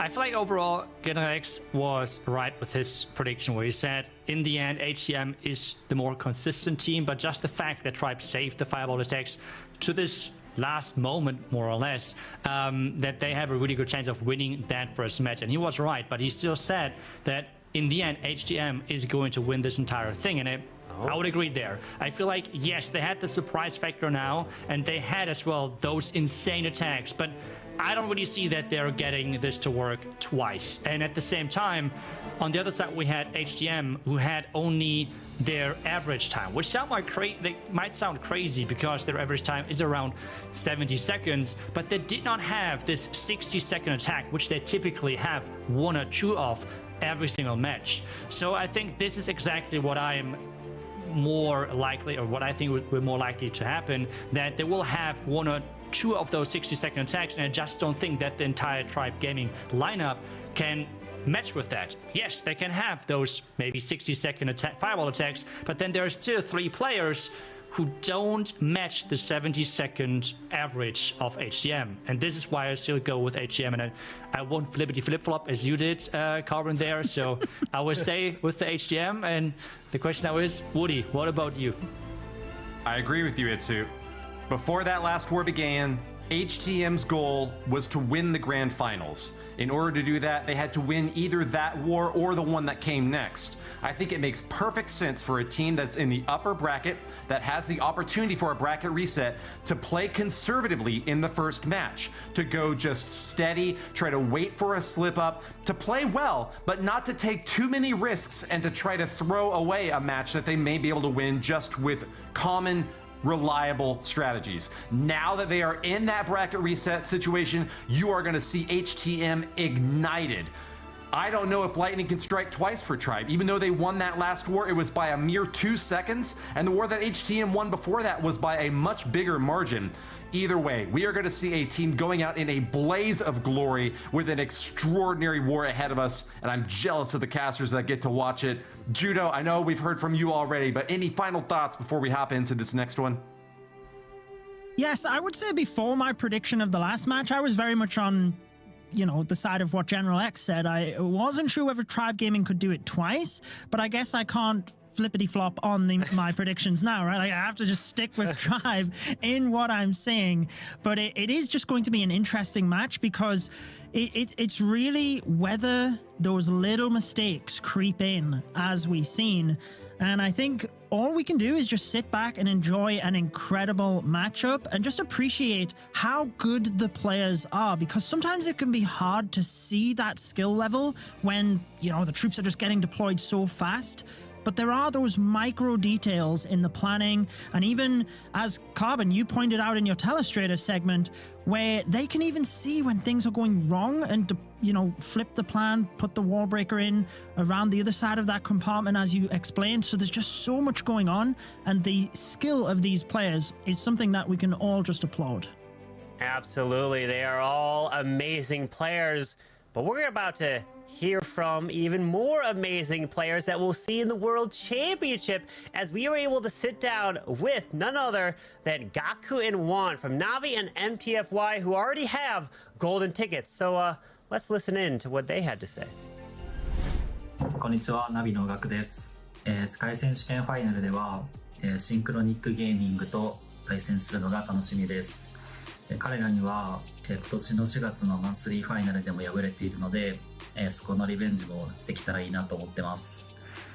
世界選手権ファイナルでの準備は次のアップデートで大きくまたメタが変わると思っているので、また一から準備をしていきたいなと思ってます。クラッシュオブクランでの最大のライバルチームはドライブゲーミングです。昨年の世界大会ファイナルでお互いが負けた後に、来年はまた決勝で戦おうという約束をしたので、今回の LCQ でゴールデンチケットを取っていただいて、また今年の世界選手権ファイナルでも戦いたいなと思ってます。最後にいつも応援ありがとうございます。今年こそは優勝するので、今後とも応援よろしくお願いいたします。我的名字是漫天风雨轩，我为漫天风雨效力。我认为新英哥是部落冲突的对手，因为他是世界第一。And Juan kept it short there, saying Stars is the world's best player. And I mean, I have to agree, Stars is absolutely amazing, coming in with so many crazy attacks, including many fireballs. But also, notice Gaku said one of their biggest rivals is Tribe Gaming. So is Navi? Who are they rooting for? Is it HTM Esports because Tribe Gaming gives them the most difficulties in matchups? I guess we'll have to see. But what was your take there, Itsu, on the interview there that we had with Gaku and Juan? I feel like the one thing which a lot of people don't see about pro players and Stars especially is they just see mostly the matches and not really the work which is as well behind that of actually becoming so good at the game. And something which I feel like for Stars, which is so underrated, is his mental, like his mindset, because he's like pushing Legends pretty much every single month with multiple accounts, which can be sometimes really frustrating, really stressing, especially, I mean, all of those players as well have like other things in life next to Clash of Clans. I know that might be sometimes crazy to think about, but that is actually the case. And being able to push every single day, every single week, every single month in such a consistent fashion as he is doing is just to me so impressive, because that shows the level of mindset you need, and that then results as well in an incredible skill. So I feel like really good player, but as well the mindset is something which a lot of times people are forgetting about, and which I think is even more impressive sometimes than the attacks itself. Woody, what about you and the interview? It's going to be an extraordinary war, and it was almost prescient to see a prediction that Tribe would be on the precipice of re-qualifying for World Championship. They've been there almost every year, and I'm beating the same drum here, but they still have a very tough opponent, as the reigning champs HTM Esports have not shown any weakness, and it's just barely a 2-second victory that Tribe was able to pull off of him in that last fight. We clearly see a lot of respect from all of these players here, and especially among the squad Navi, expecting to see Tribe again. I think that they'd like that, seeing as they were able to defeat Tribe last year when they, as the reigning world champions, were victorious over them in the lower bracket, knocking Tribe out. I'm sure they'd love to see them again, but it would be familiar faces on the other end as well. This is part of what makes Clash a beautiful and brutal event. You can never take your spot for granted, and with a reduction in the total number of teams competing this year, there's just 2 fewer spots. We would typically see Tribe and Clash champs coming in now once again as HTM Brazil, both having an opportunity. But in 2024, there can be only one, and at this final battle, there will be a last stand among one of these 2 teams. Judo, the drama cannot be built up any higher at this point. We've looked at all the players. We've looked at both of these teams. What do you think is going through their minds right now as they prepare their last bases and get ready for this final encounter? I think they're just going to give it their all, right? That's all they can do, and I think that's what Tribe pulled out the fireball attacks for in the first place, because you just give it what you've got, and if it doesn't work, then it doesn't work, but at least you can give it a try and know that you've done your best, because either of these teams could very well be in the final and put up great runs. You can see how good, and you could just say a cut above the rest, that Tribe Gaming and HTM are. They've shown that this weekend. Should there have been 8 tickets this year, like you said, Woody, then there's not a doubt in my mind that both of these teams would be at Superfest. But there is only 1 ticket left, which makes it even more entertaining for us, and it means that me and Itsu have the privilege of casting this match as well. So Carbon and Woody, you'll be able to just sit back and enjoy the match from the sidelines. Obviously, we'll get your thoughts at the end, but Itsu, just going back to the predictions that we made, you've talked about the consistency of HTM. I've obviously gone with Tribe and the Fireball. What are you expecting at the start of this match? I mean, I would pretty much expect the overall same approach, the same plan from both teams. To me, it really comes down to HTM having 1 or 2 attackers being around the 60-second mark, as they were over the entire tournament in most of their matches. And then on the other side, Tribe doing the miracle thing again of like having 2 of their fireball attacks being below the 60-second mark. I don't think that there will be any specific traps or base changes in general, because trapping for such specific strategies like the fireball approach takes way longer than those players have in between those matches. So that won't be really like a factor. And since Tribe has hidden the fact that they're playing this strategy until now, at this point you can't really like change the traps that quickly anymore. That's really impossible. So I would assume it's the same plan as in the last match. Both teams coming down to if they can make their star attackers attack in this really quick attacks, and then it comes down to the, I would say, to the rest of the pack of the lineup who can attack then around this 70-second mark, which seems to be this magical number which those teams are going for. Indeed, and I think just the smaller details as well could very well make the difference here. For example, in the fireball attack, we talked about the pet usage, and also the other thing I'd like to point out is when Kronos used the Eternal Tome alongside the fireball, which you would think is a strange pick, but it made sure that the Electro Owl was protected in front of the Warden, so it could help in that area. The Warden stayed alive, and because he wasn't really deploying any other troops in that area, didn't need the Rage gem, which specifically we would normally see alongside the fireball. So sometimes it's those out-of-the-box ideas as well that can sometimes prove the difference maker. Yeah, and I feel like it's all coming down to the mistakes of Tribe which they had so far in their slower attacks, where they did little mistakes of like freezing a building too late, using a spiky ball ability too early and such things. Well, I don't see those mistakes too often on the HTM side. For example, the attack of Bernal was like not an execution mistake from him, it was just the good base building of most likely Stefan, or the base builders in general of Tribe Gaming. So I feel like mistakes are more on the Tribe side, and if they're able to make sure that they don't, like they can somehow get rid of them for this specific match, I see for sure the chance for them that they are getting this victory. But this is like the key thing for them, making sure that those mistakes don't happen. And then I think this match is going to be another really, really close and even matchup.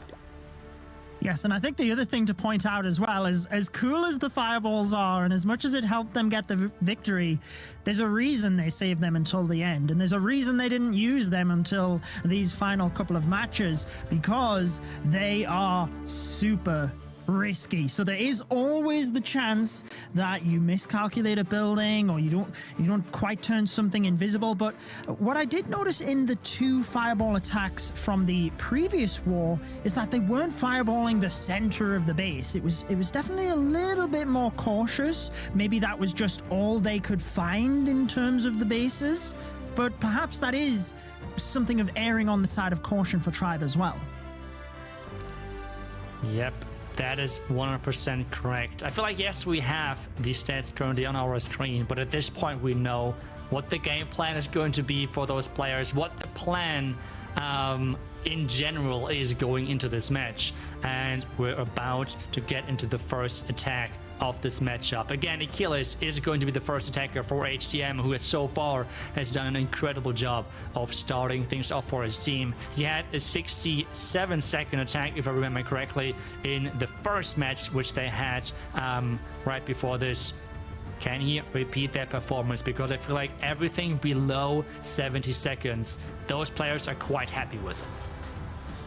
Indeed, I mean, because they're so consistent as well, that's why they can be happy with it. There's much less opportunity of them slipping up. But here we go. The moment we've been waiting for. The winner of this match gets their golden ticket. And we see Aquiles started the last match incredibly fast.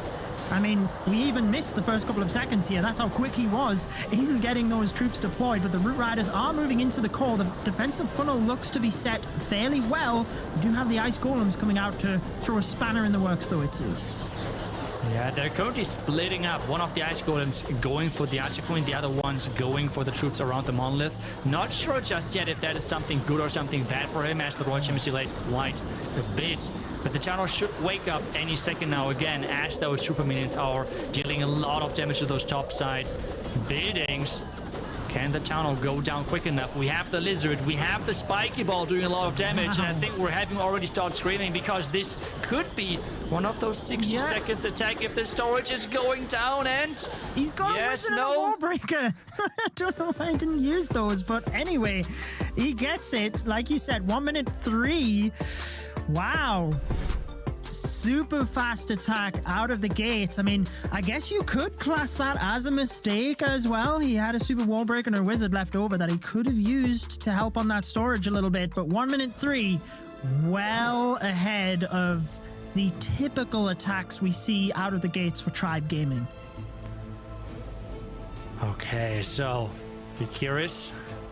Can he make this work? He had a couple of attacks with some mistakes, which has cost them in the past already some seconds, and those seconds are the important factor in this matchup. He likes to go with air. He's really good with those air attacks, electro dragons, regular dragons. He is really solid with them. And something which he likes to do as well is this Spiky Ball Earthquake combination. Is he going to bring it to this one? No. Instead, we have a lot of clone spells in the mix. Giant Arrow getting used nice and early. Where is he going to use those clones? Is he going to fly all the way across to clone the balloons around that Town Hall? The Warden in combination with the Blimp. And now the question, do we find a Tornado Trap on the way of this Blimp? Yeah, that is the big question. I was going to say he has to overlap the clones ahead of the Town Hall here. Otherwise, he could very easily slow himself down and lose value on the troops. But it's actually the super minions that will help rip through the core of this base pretty fast. Dragons still forcing their way through from the top side. Now the super minions split, which I would think is a good thing here, Itsu. Fairly fast. And we're only 45 seconds into the attack, 15% left. Oh, wow, that attack as well looks really fast. No beatings in the corner left anymore. The super minions taking down the remaining defenses, and it seems like both teams are starting off strong and Tribe even stronger with the 58 seconds.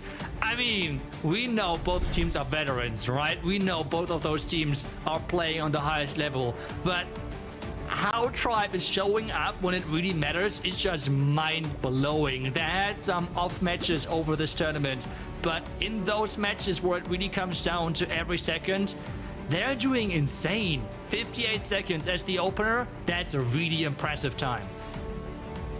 Did Tribe Gaming have another trick up their sleeve with the cloned super minion blimp? What an attack that was. And I mean, if you think about the times last war where they did have the fireballs to finish off, they were submit 1 minute attacks. This is a super great start for them. But the middle end of things, Exorcist and Nebrax, they have been a little bit inconsistent this tournament. So I think they just have to take this one and hope that they have found some bases where they can have some quick attacks with. But maybe this just puts more fire up HTM. It's just, there's so many scenarios. It's so amazing to see how they just keep bouncing back and forth to one another. Okay, another deep breath, because Leo is about to go in with his next attack, with his final attack of this Last Chance Qualifier, because this match is going to decide everything. This match is going to decide who is going to make it to Superfest, who is going to make it to the Clash of Clans Worlds Championship Finals. And well, he needs to get a quick time, and so far those attacks of HTM were below the 70-second mark. Can he repeat that performance versus Exorcist, who's on the defensive side? And that's the main question. I would assume again some Root Riders or Dragons, because those are the strategies HTM has used so far in such an incredible good way of getting to the finals of this Last Chance Qualifier. Yes, they've obviously optimized so much for those attacks. That's why they're able to do them just so much quicker than the other teams, because they have optimized so much. But it does mean that, I guess that's the mystery question.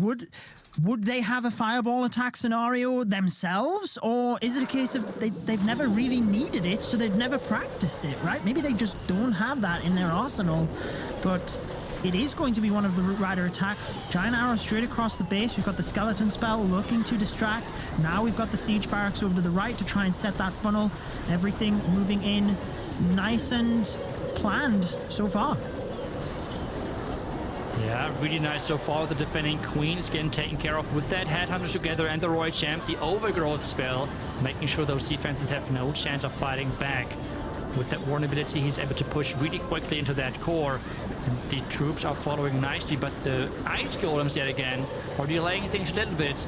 But the Root Riders are without those ice golems, which means they can just keep going. Yeah, Root Riders on one side, Valkyries trying to get through the wall now to go towards the clan castle, so he doesn't have as much DPS behind the Root Riders. Actually, there's a... Where did all those Valkyries come from? There's a bunch of them over there. He does decide to rage the other group of Valkyries towards the town hall, though, so maybe that's a good thing that the Valks have split a little bit. We're creeping over the 1 minute mark here, Itsu. There is the spiky ball to finish things off, and it is going to be the first attack from HTM in the grand finals that is over that 70-second mark.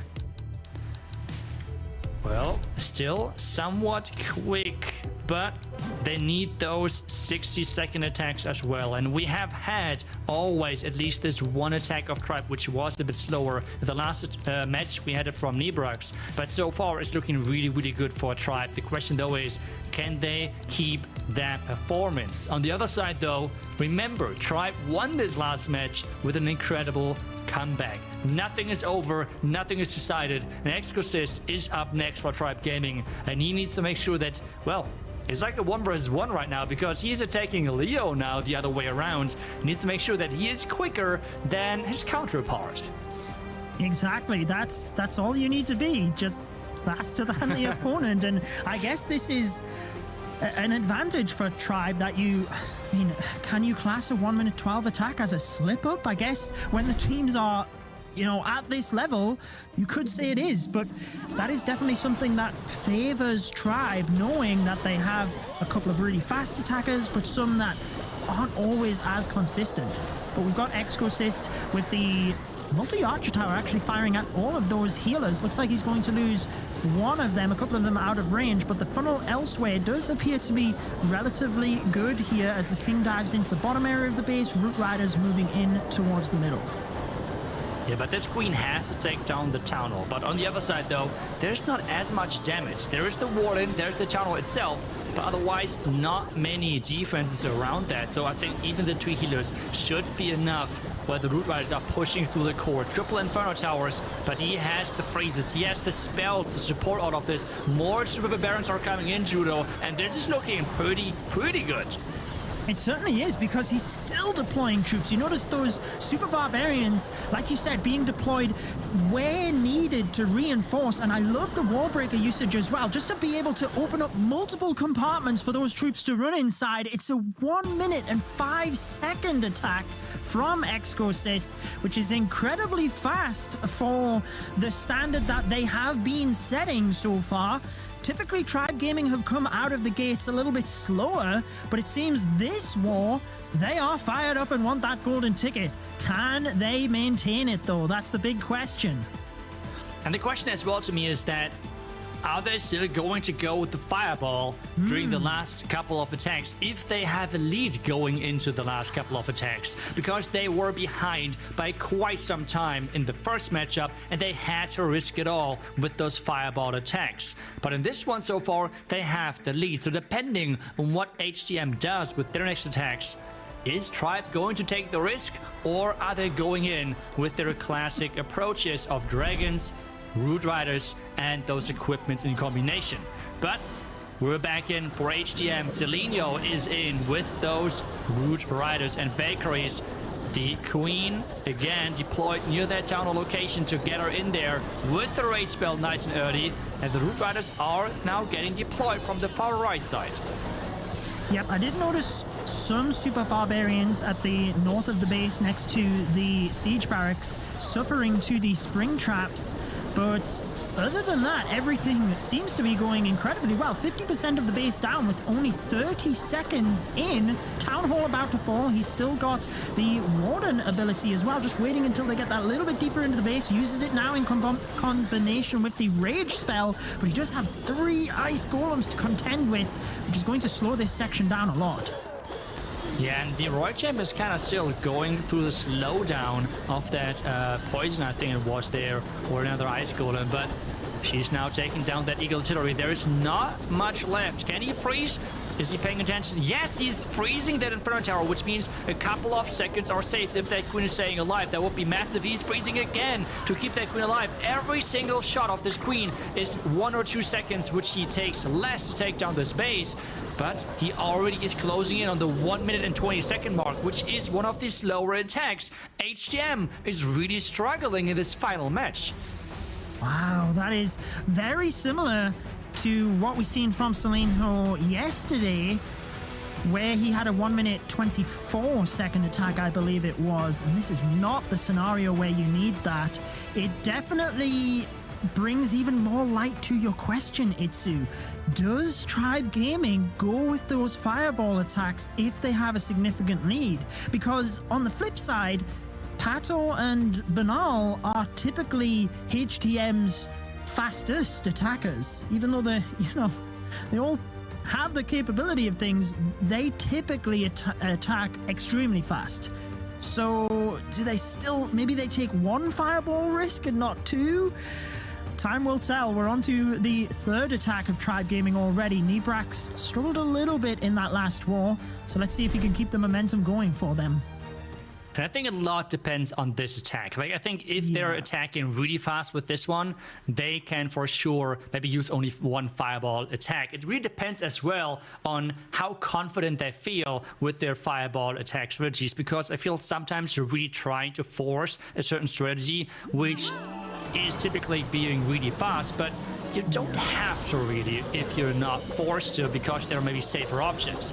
But for this one, he's going in with the Rage Aura, which typically is a little bit faster than the Healing Tome, but especially in the core, this can give you a lot of problems, well, with just the splash damage the Tower 16 base can provide. He's now going in as well with the Super Minions, and take a look at this. He is taking down so much of the space with this Blimp, which is looking really, really good for him. Yeah, Tribe Gaming obviously had this up their sleeve. I did notice that a bunch of dragons near the outside of the base were caught in the tornado, so he just slipped past that with the battle blimp. Otherwise, it could have been a different story. We're only 40 seconds into the attack, 45 now. Base going down fast, but the dragons are going to take a bit of time through the back end of the base. We've got a good amount of storages, which are high HP buildings. He's got the super pops to try and help on the outside of the base, but giant bombs and skeleton traps will slow him down massively. We typically see all of the traps on the outside of the base in the current meta to try and slow them down. But Nibrax is still celebrating. It is a 1 minute and 13 second attack, which again is right on that average that they need. Nothing too slow, and it's faster than the attack we just seen of Selenio. So they're happy. They're extending their lead. Yes, they are happy for sure. So the question remains, what does this mean for their game plan? Because I feel like that's the really cool thing of like story-wise for this matchup. Because we have HTM who are like just playing the classic, the meta strategies, which are just rock solid with the dragons and then the Root Riders. But Tribe Gaming really throwing in a curveball with their fireball attacks, which are just so high risk, high reward. We have seen droppings out, teams seeing them drop out of this competition just because they were trying to use the fireball and it backfired completely. But can Tribe Gaming really push that to another level? But HTM is first with their next attack, and they will have to make sure that they're hitting faster, way faster than what they have done so far, because the average time currently is completely out of reach for them if they're not changing something quickly. Yeah, I think the fact that HTM are attacking next and attacking first each time, that is definitely a favor for Tribe Gaming in that decision making of the fireball. Because if you're still waiting of a response from the other player, then it makes the decision even more tricky. But like you said, if Pyro doesn't get a fast time on this one, then it makes the decision a lot easier for Tribe Gaming. I think it's really, let's say they decide to do one fireball attack, who feels most confident with it? And they'd probably just flip and have that person attack last, if you will, in case they really didn't need to. It is going to be a dragon attack. Like you said, they are currently 7 seconds on average behind Tribe, so this has to be super fast. The giant arrow going across, taking already some beatings and dealing a lot of damage, which is always nice. Getting those dragons now in as well with the Rage Aura, which, as we have just said, is the stronger approach when it comes down to time, but the more risky one, especially versus multi-Inferno Towers, where the damage can really quickly overshadow the, well, hit points of those dragons. But the Town Hall is going down, another Rage is getting deployed, and he has now 2 groups of those dragons pushing through the base, one with the Rage spells and one with the Rage Aura, which is a perfect split. Yeah, perfect combination. Again, in this scenario, I don't know how the blimp Oh, the Electro Dragons. Oh, gosh. Yeah, and the dragons in the center as well, Itsu, have just been vaporized. The Electro Dragon didn't quite get that side. Dragon slowly going down. Uh-oh, this is not looking good. In terms of, we're already past the 1 minute mark and there's a lot of base left to go. He's trying to claw a percentage before he uses that King ability. There we go. King ability has been used. The spiky ball going for all of the remaining defense. The last bidding has to go down. But again, he is close to this 1 minute 20 seconds. I think it was 1 minute 16, right? Something like that. So it's 17 even. Okay, so it's 1 minute 17, which again is making their average attack worse currently when it comes down to the average attacking time. And I think at this point, Tribe is looking better and better. But now we have the first out of the 2 fireball attackers. Is he going in again with the fireball? Or do they feel safe? I mean, that is now the big question. I'm really looking forward to what the strategy is Kronos is picking in this one. What the plan is looking like. Yeah, I mean, I'm nervous for him, right? Because I think it's just so difficult right now. I think they should go with the Root Rider attack and flip the fireball to the last attack in case they need it, but that is not. They are going for it.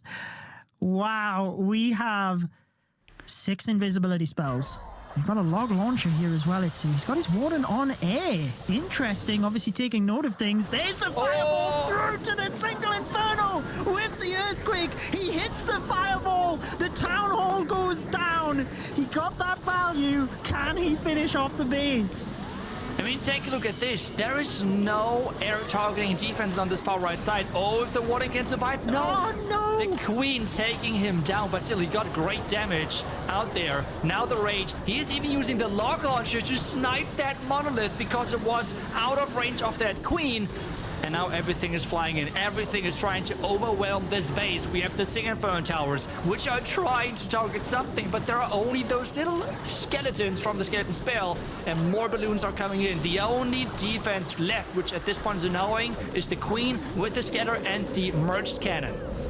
Yeah, he's trying to just send the rocket balloons from different angles as the Queen gets distracted. And I loved how one of the rocket balloons was deployed at an angle where it took down a couple of the collector buildings as well. Even though this attack has slowed down a bit, it should still keep Tribe Gaming a good amount in the lead. I think that was 1 minute and 11 seconds.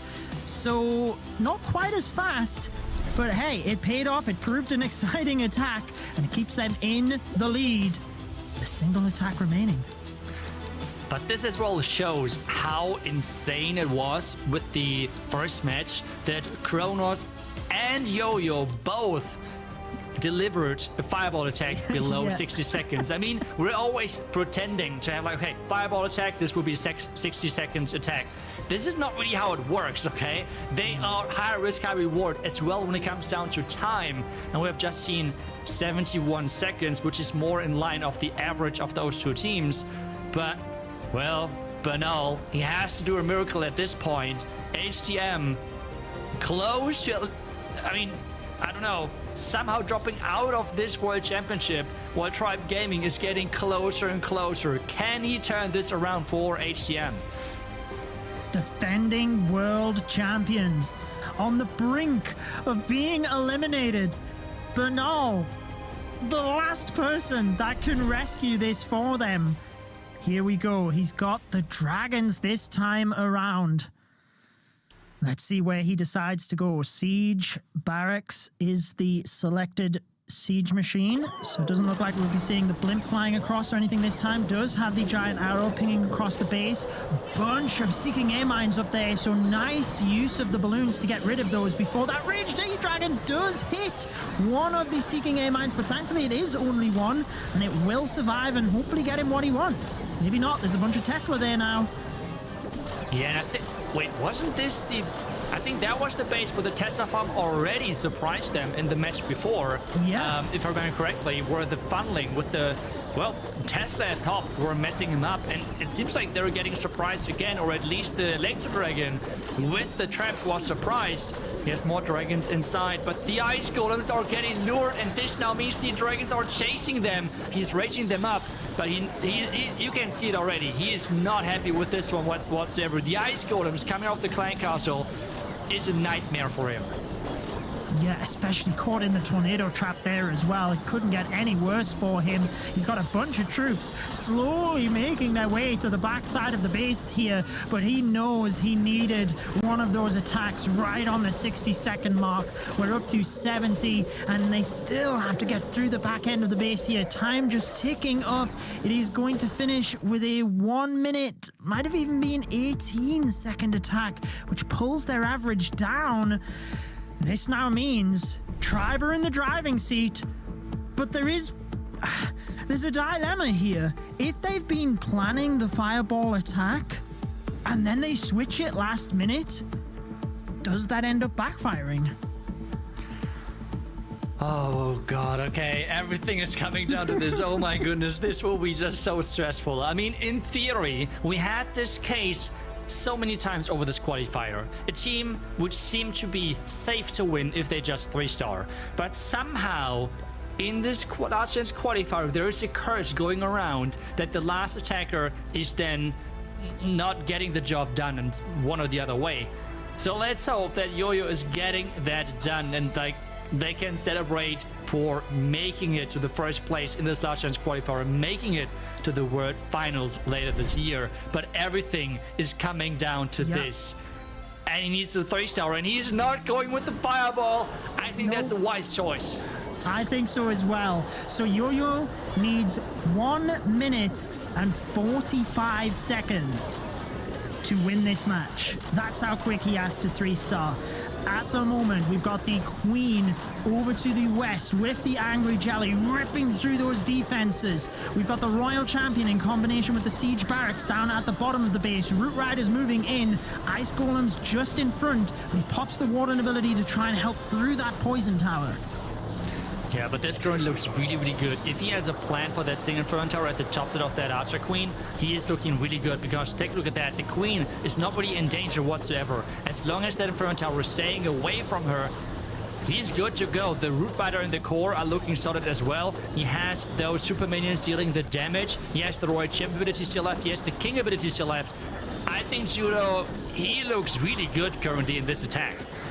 I mean, he looks phenomenal. He's still got the Royal Champion ability. He's got the King ability. A bunch of spells. There's the freeze spell. We've got a rage and a freeze. He's not rushing too much right now, right? He needs to make sure he gets above 1 minute 45, but there's no need to try and compromise it. There goes the King ability, moving through to the Town Hall. He still has a bunch of time left in order to get this one done. Moves to the final buildings. It is a 1 minute 26. 3-star attack, which means Tribe Gaming are victorious. They've won both matches in the grand final and gained their golden ticket. This is just insane. Before this Last Chance Qualifier, HTM has beaten Tribe in many other different tournaments. But when it comes down to the most important matches, somehow Tribe is winning those. The first match by 2 seconds.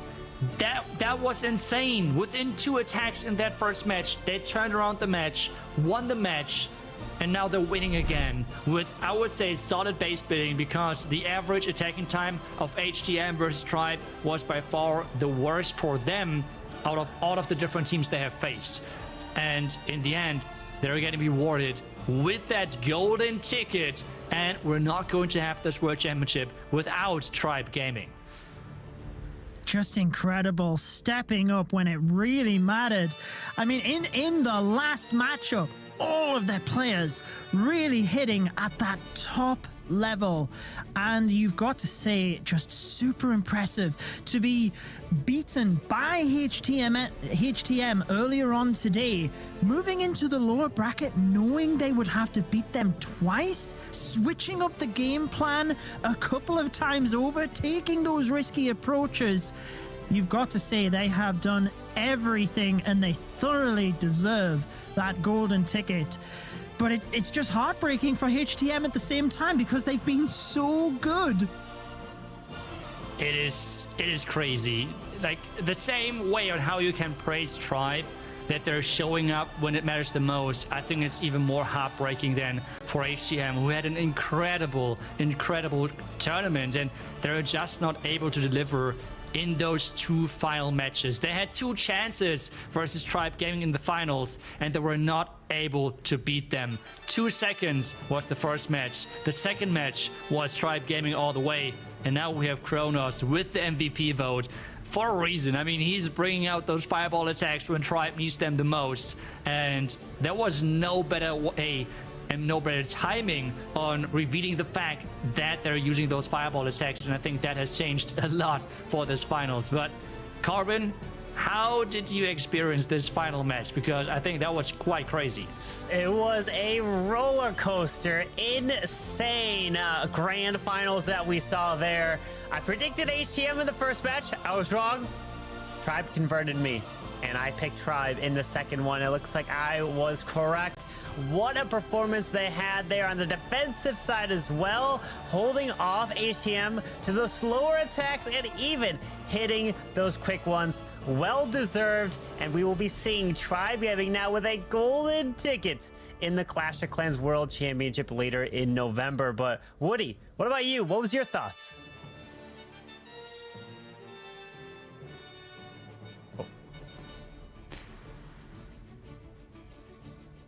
I think we might need to... The comeback of the century, that's what it is. double-check some Apologies. technical You issues couldn't hear me with there. There we go. I'm back. We're in it, y'all. Congratulations to Tribe on the comeback of the century. That's what I called it earlier. And for taking 3 wins in a row, they certainly deserve all the accolades that are coming their way. A team that has fought so many months to re-qualify for Worlds has finally made it there. And all we can say now is it's time to give them the floor. We've got Kronos with us, so why don't we bring him on and hear from him next. Kronos, welcome. Not only have you re-qualified for the World Championships, but you are the Grand Finals most valuable player, upsetting predictions left and right and going on a 3-match win streak to earn that last spot. How does it feel? Honestly, I didn't know whether I would cry, laugh, scream after this was over. Like, there was just so many emotions after we lost that first war. I honestly can't tell you what I'm feeling right now. Well, for so many months, you have been trying to re-qualify. Tribe had a difficult year, it can be said. You earned a silver ticket and fought your way back through the Last Chance Qualifier, but this must feel like such a vindication of all of the effort that you've been putting in so far this year. I know that you've been focused solely on this one tournament with no expectations, but now that you've got this win, what are you looking forward to most about going to Superfest in Helsinki?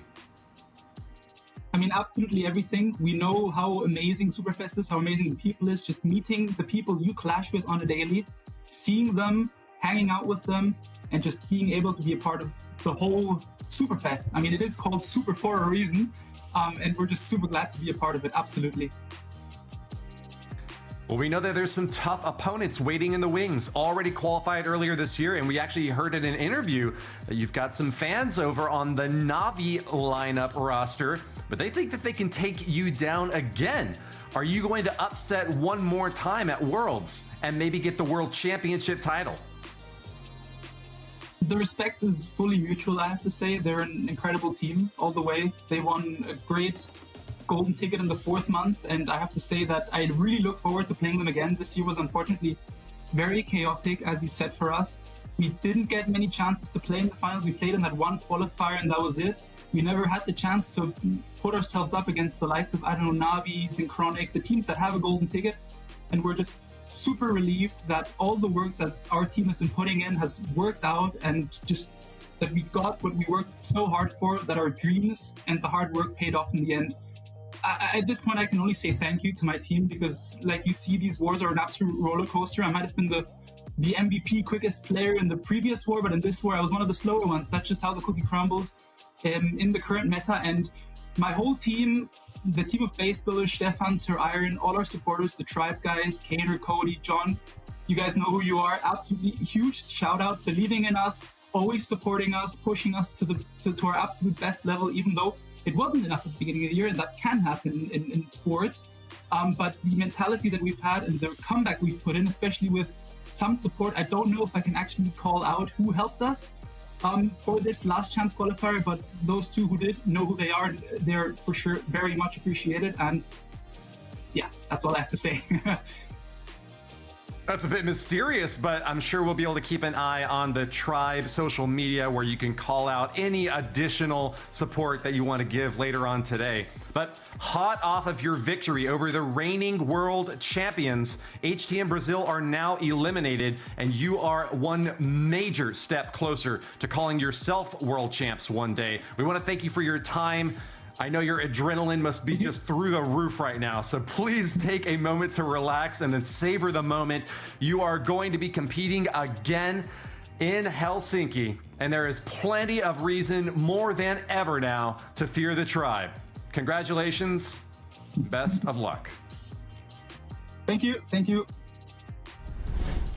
All right, we'll bring the other casters back on now as we're going to be wrapping up the show. Judo, I'll go to you next. Yeah, I mean, great interview, Woody. I thought you'd broke your microphone in the previous match screaming, but it feels like the technical issues were just on our end. But yeah, great interview. It's fantastic to see just so many emotions, as you can expect from Kronos. But I'm very pleased for them. Congratulations to Tribe Gaming. And it's been a pleasure casting with you all again this weekend. I've thoroughly enjoyed it.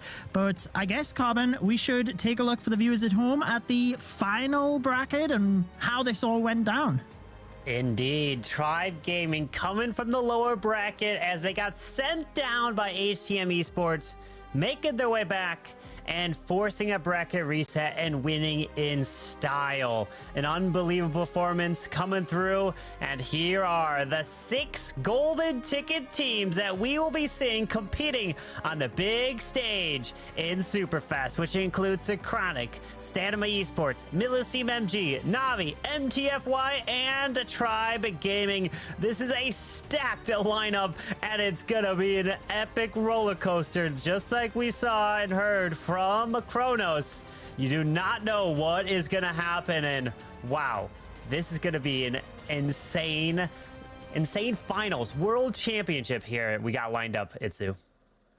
Yeah, I mean, just how stacked this lineup of teams is just insane. I cannot wait for that to happen. But I think as well we should take a look at predictions as well, if I remember correctly, because even though I did not do that great, I think some of you did quite good. Yeah, Judo, I'm looking at you right there, because you had a lot of right predictions in the end with that double Tribe win. So well done there. So yeah, I remember so Carbon. Carbon switched sides, I think. Woody and me did not switch sides. And Judo did go Tribe all the way. So great job on that, Judo. But still, I want to give Woody first the chance of maybe explain why we did go with HTM, which in the end did not work out, I guess. Hey, today was rock and roll. It was a very exciting up and down matches all throughout. They were very tight matches as well, as we saw in a lot of the lower bracket matches yesterday, and it was very difficult to predict. So I'm happy to see that Clash of Clans remains an exciting, unpredictable game in a lot of ways, and you never know what to expect going into these matches. Yes, exactly. And especially with the upcoming changes that Itsu and General X spoke about, I'm personally very excited to see how these 6 teams take those changes and adapt ready for Superfest. Carbon, it's going to be at the beginning of November. It's going to be a big celebration. Why don't you remind everyone exactly what Superfest is? Indeed, Superfest is going to be the World Championship, not just for Clash of Clans. We're going to have Clash Royale and Brawl Stars all on the same weekend. So being at Superfest, you're going to be able to see the World Championship for 3 different games out in Helsinki. So it's going to be an epic weekend starting from November 1st, 2nd, and 3rd. You're going to want to be able to tune in online if you're not there in person, because it's going to be just an epic Clash of Clans, Clash Royale, and Brawl Stars. You're going to be able to see so many different players, amazing attack strategies, content creators, and fans out there enjoying the content. But as we wrap up here, let's go and get the final words from each one of you before we sign off. We'll start with you, Itsu. I mean, I'm just looking forward to see how the meta is going to shift, how those teams are going to adapt, and as well, as Genrek said, I'm looking forward to as well meet as well everyone in person again with the Superfest. I think it's going to be amazing. Great job to production, to everyone out there. Huge thank you to you guys for co-casting, and well, looking forward to the next step then with the finals, Woody. You said it perfectly. It's a thrill casting alongside all of you, and a great privilege to have been able to do so. Going back to 2017 for Supercell Games. I'm not going to be at Superfest this year, although I know it's going to be an extraordinary time for everyone who is showing up, but I will definitely be tuned in online and wish everyone who's there the very best time. I'm really excited to see who turns out to be world champions in 2024, and I know that all of you have got an awesome career and future ahead for the rest of the shows that you're going to be doing. Good luck to the players and everyone out there who's tuned in to all the shows. Please keep at it. We are here for you to create an awesome experience and to keep you energized and excited and having fun with the game. Until next time, if there is a next time, Clash on. And Judo, you could go too, man. I wasn't trying to...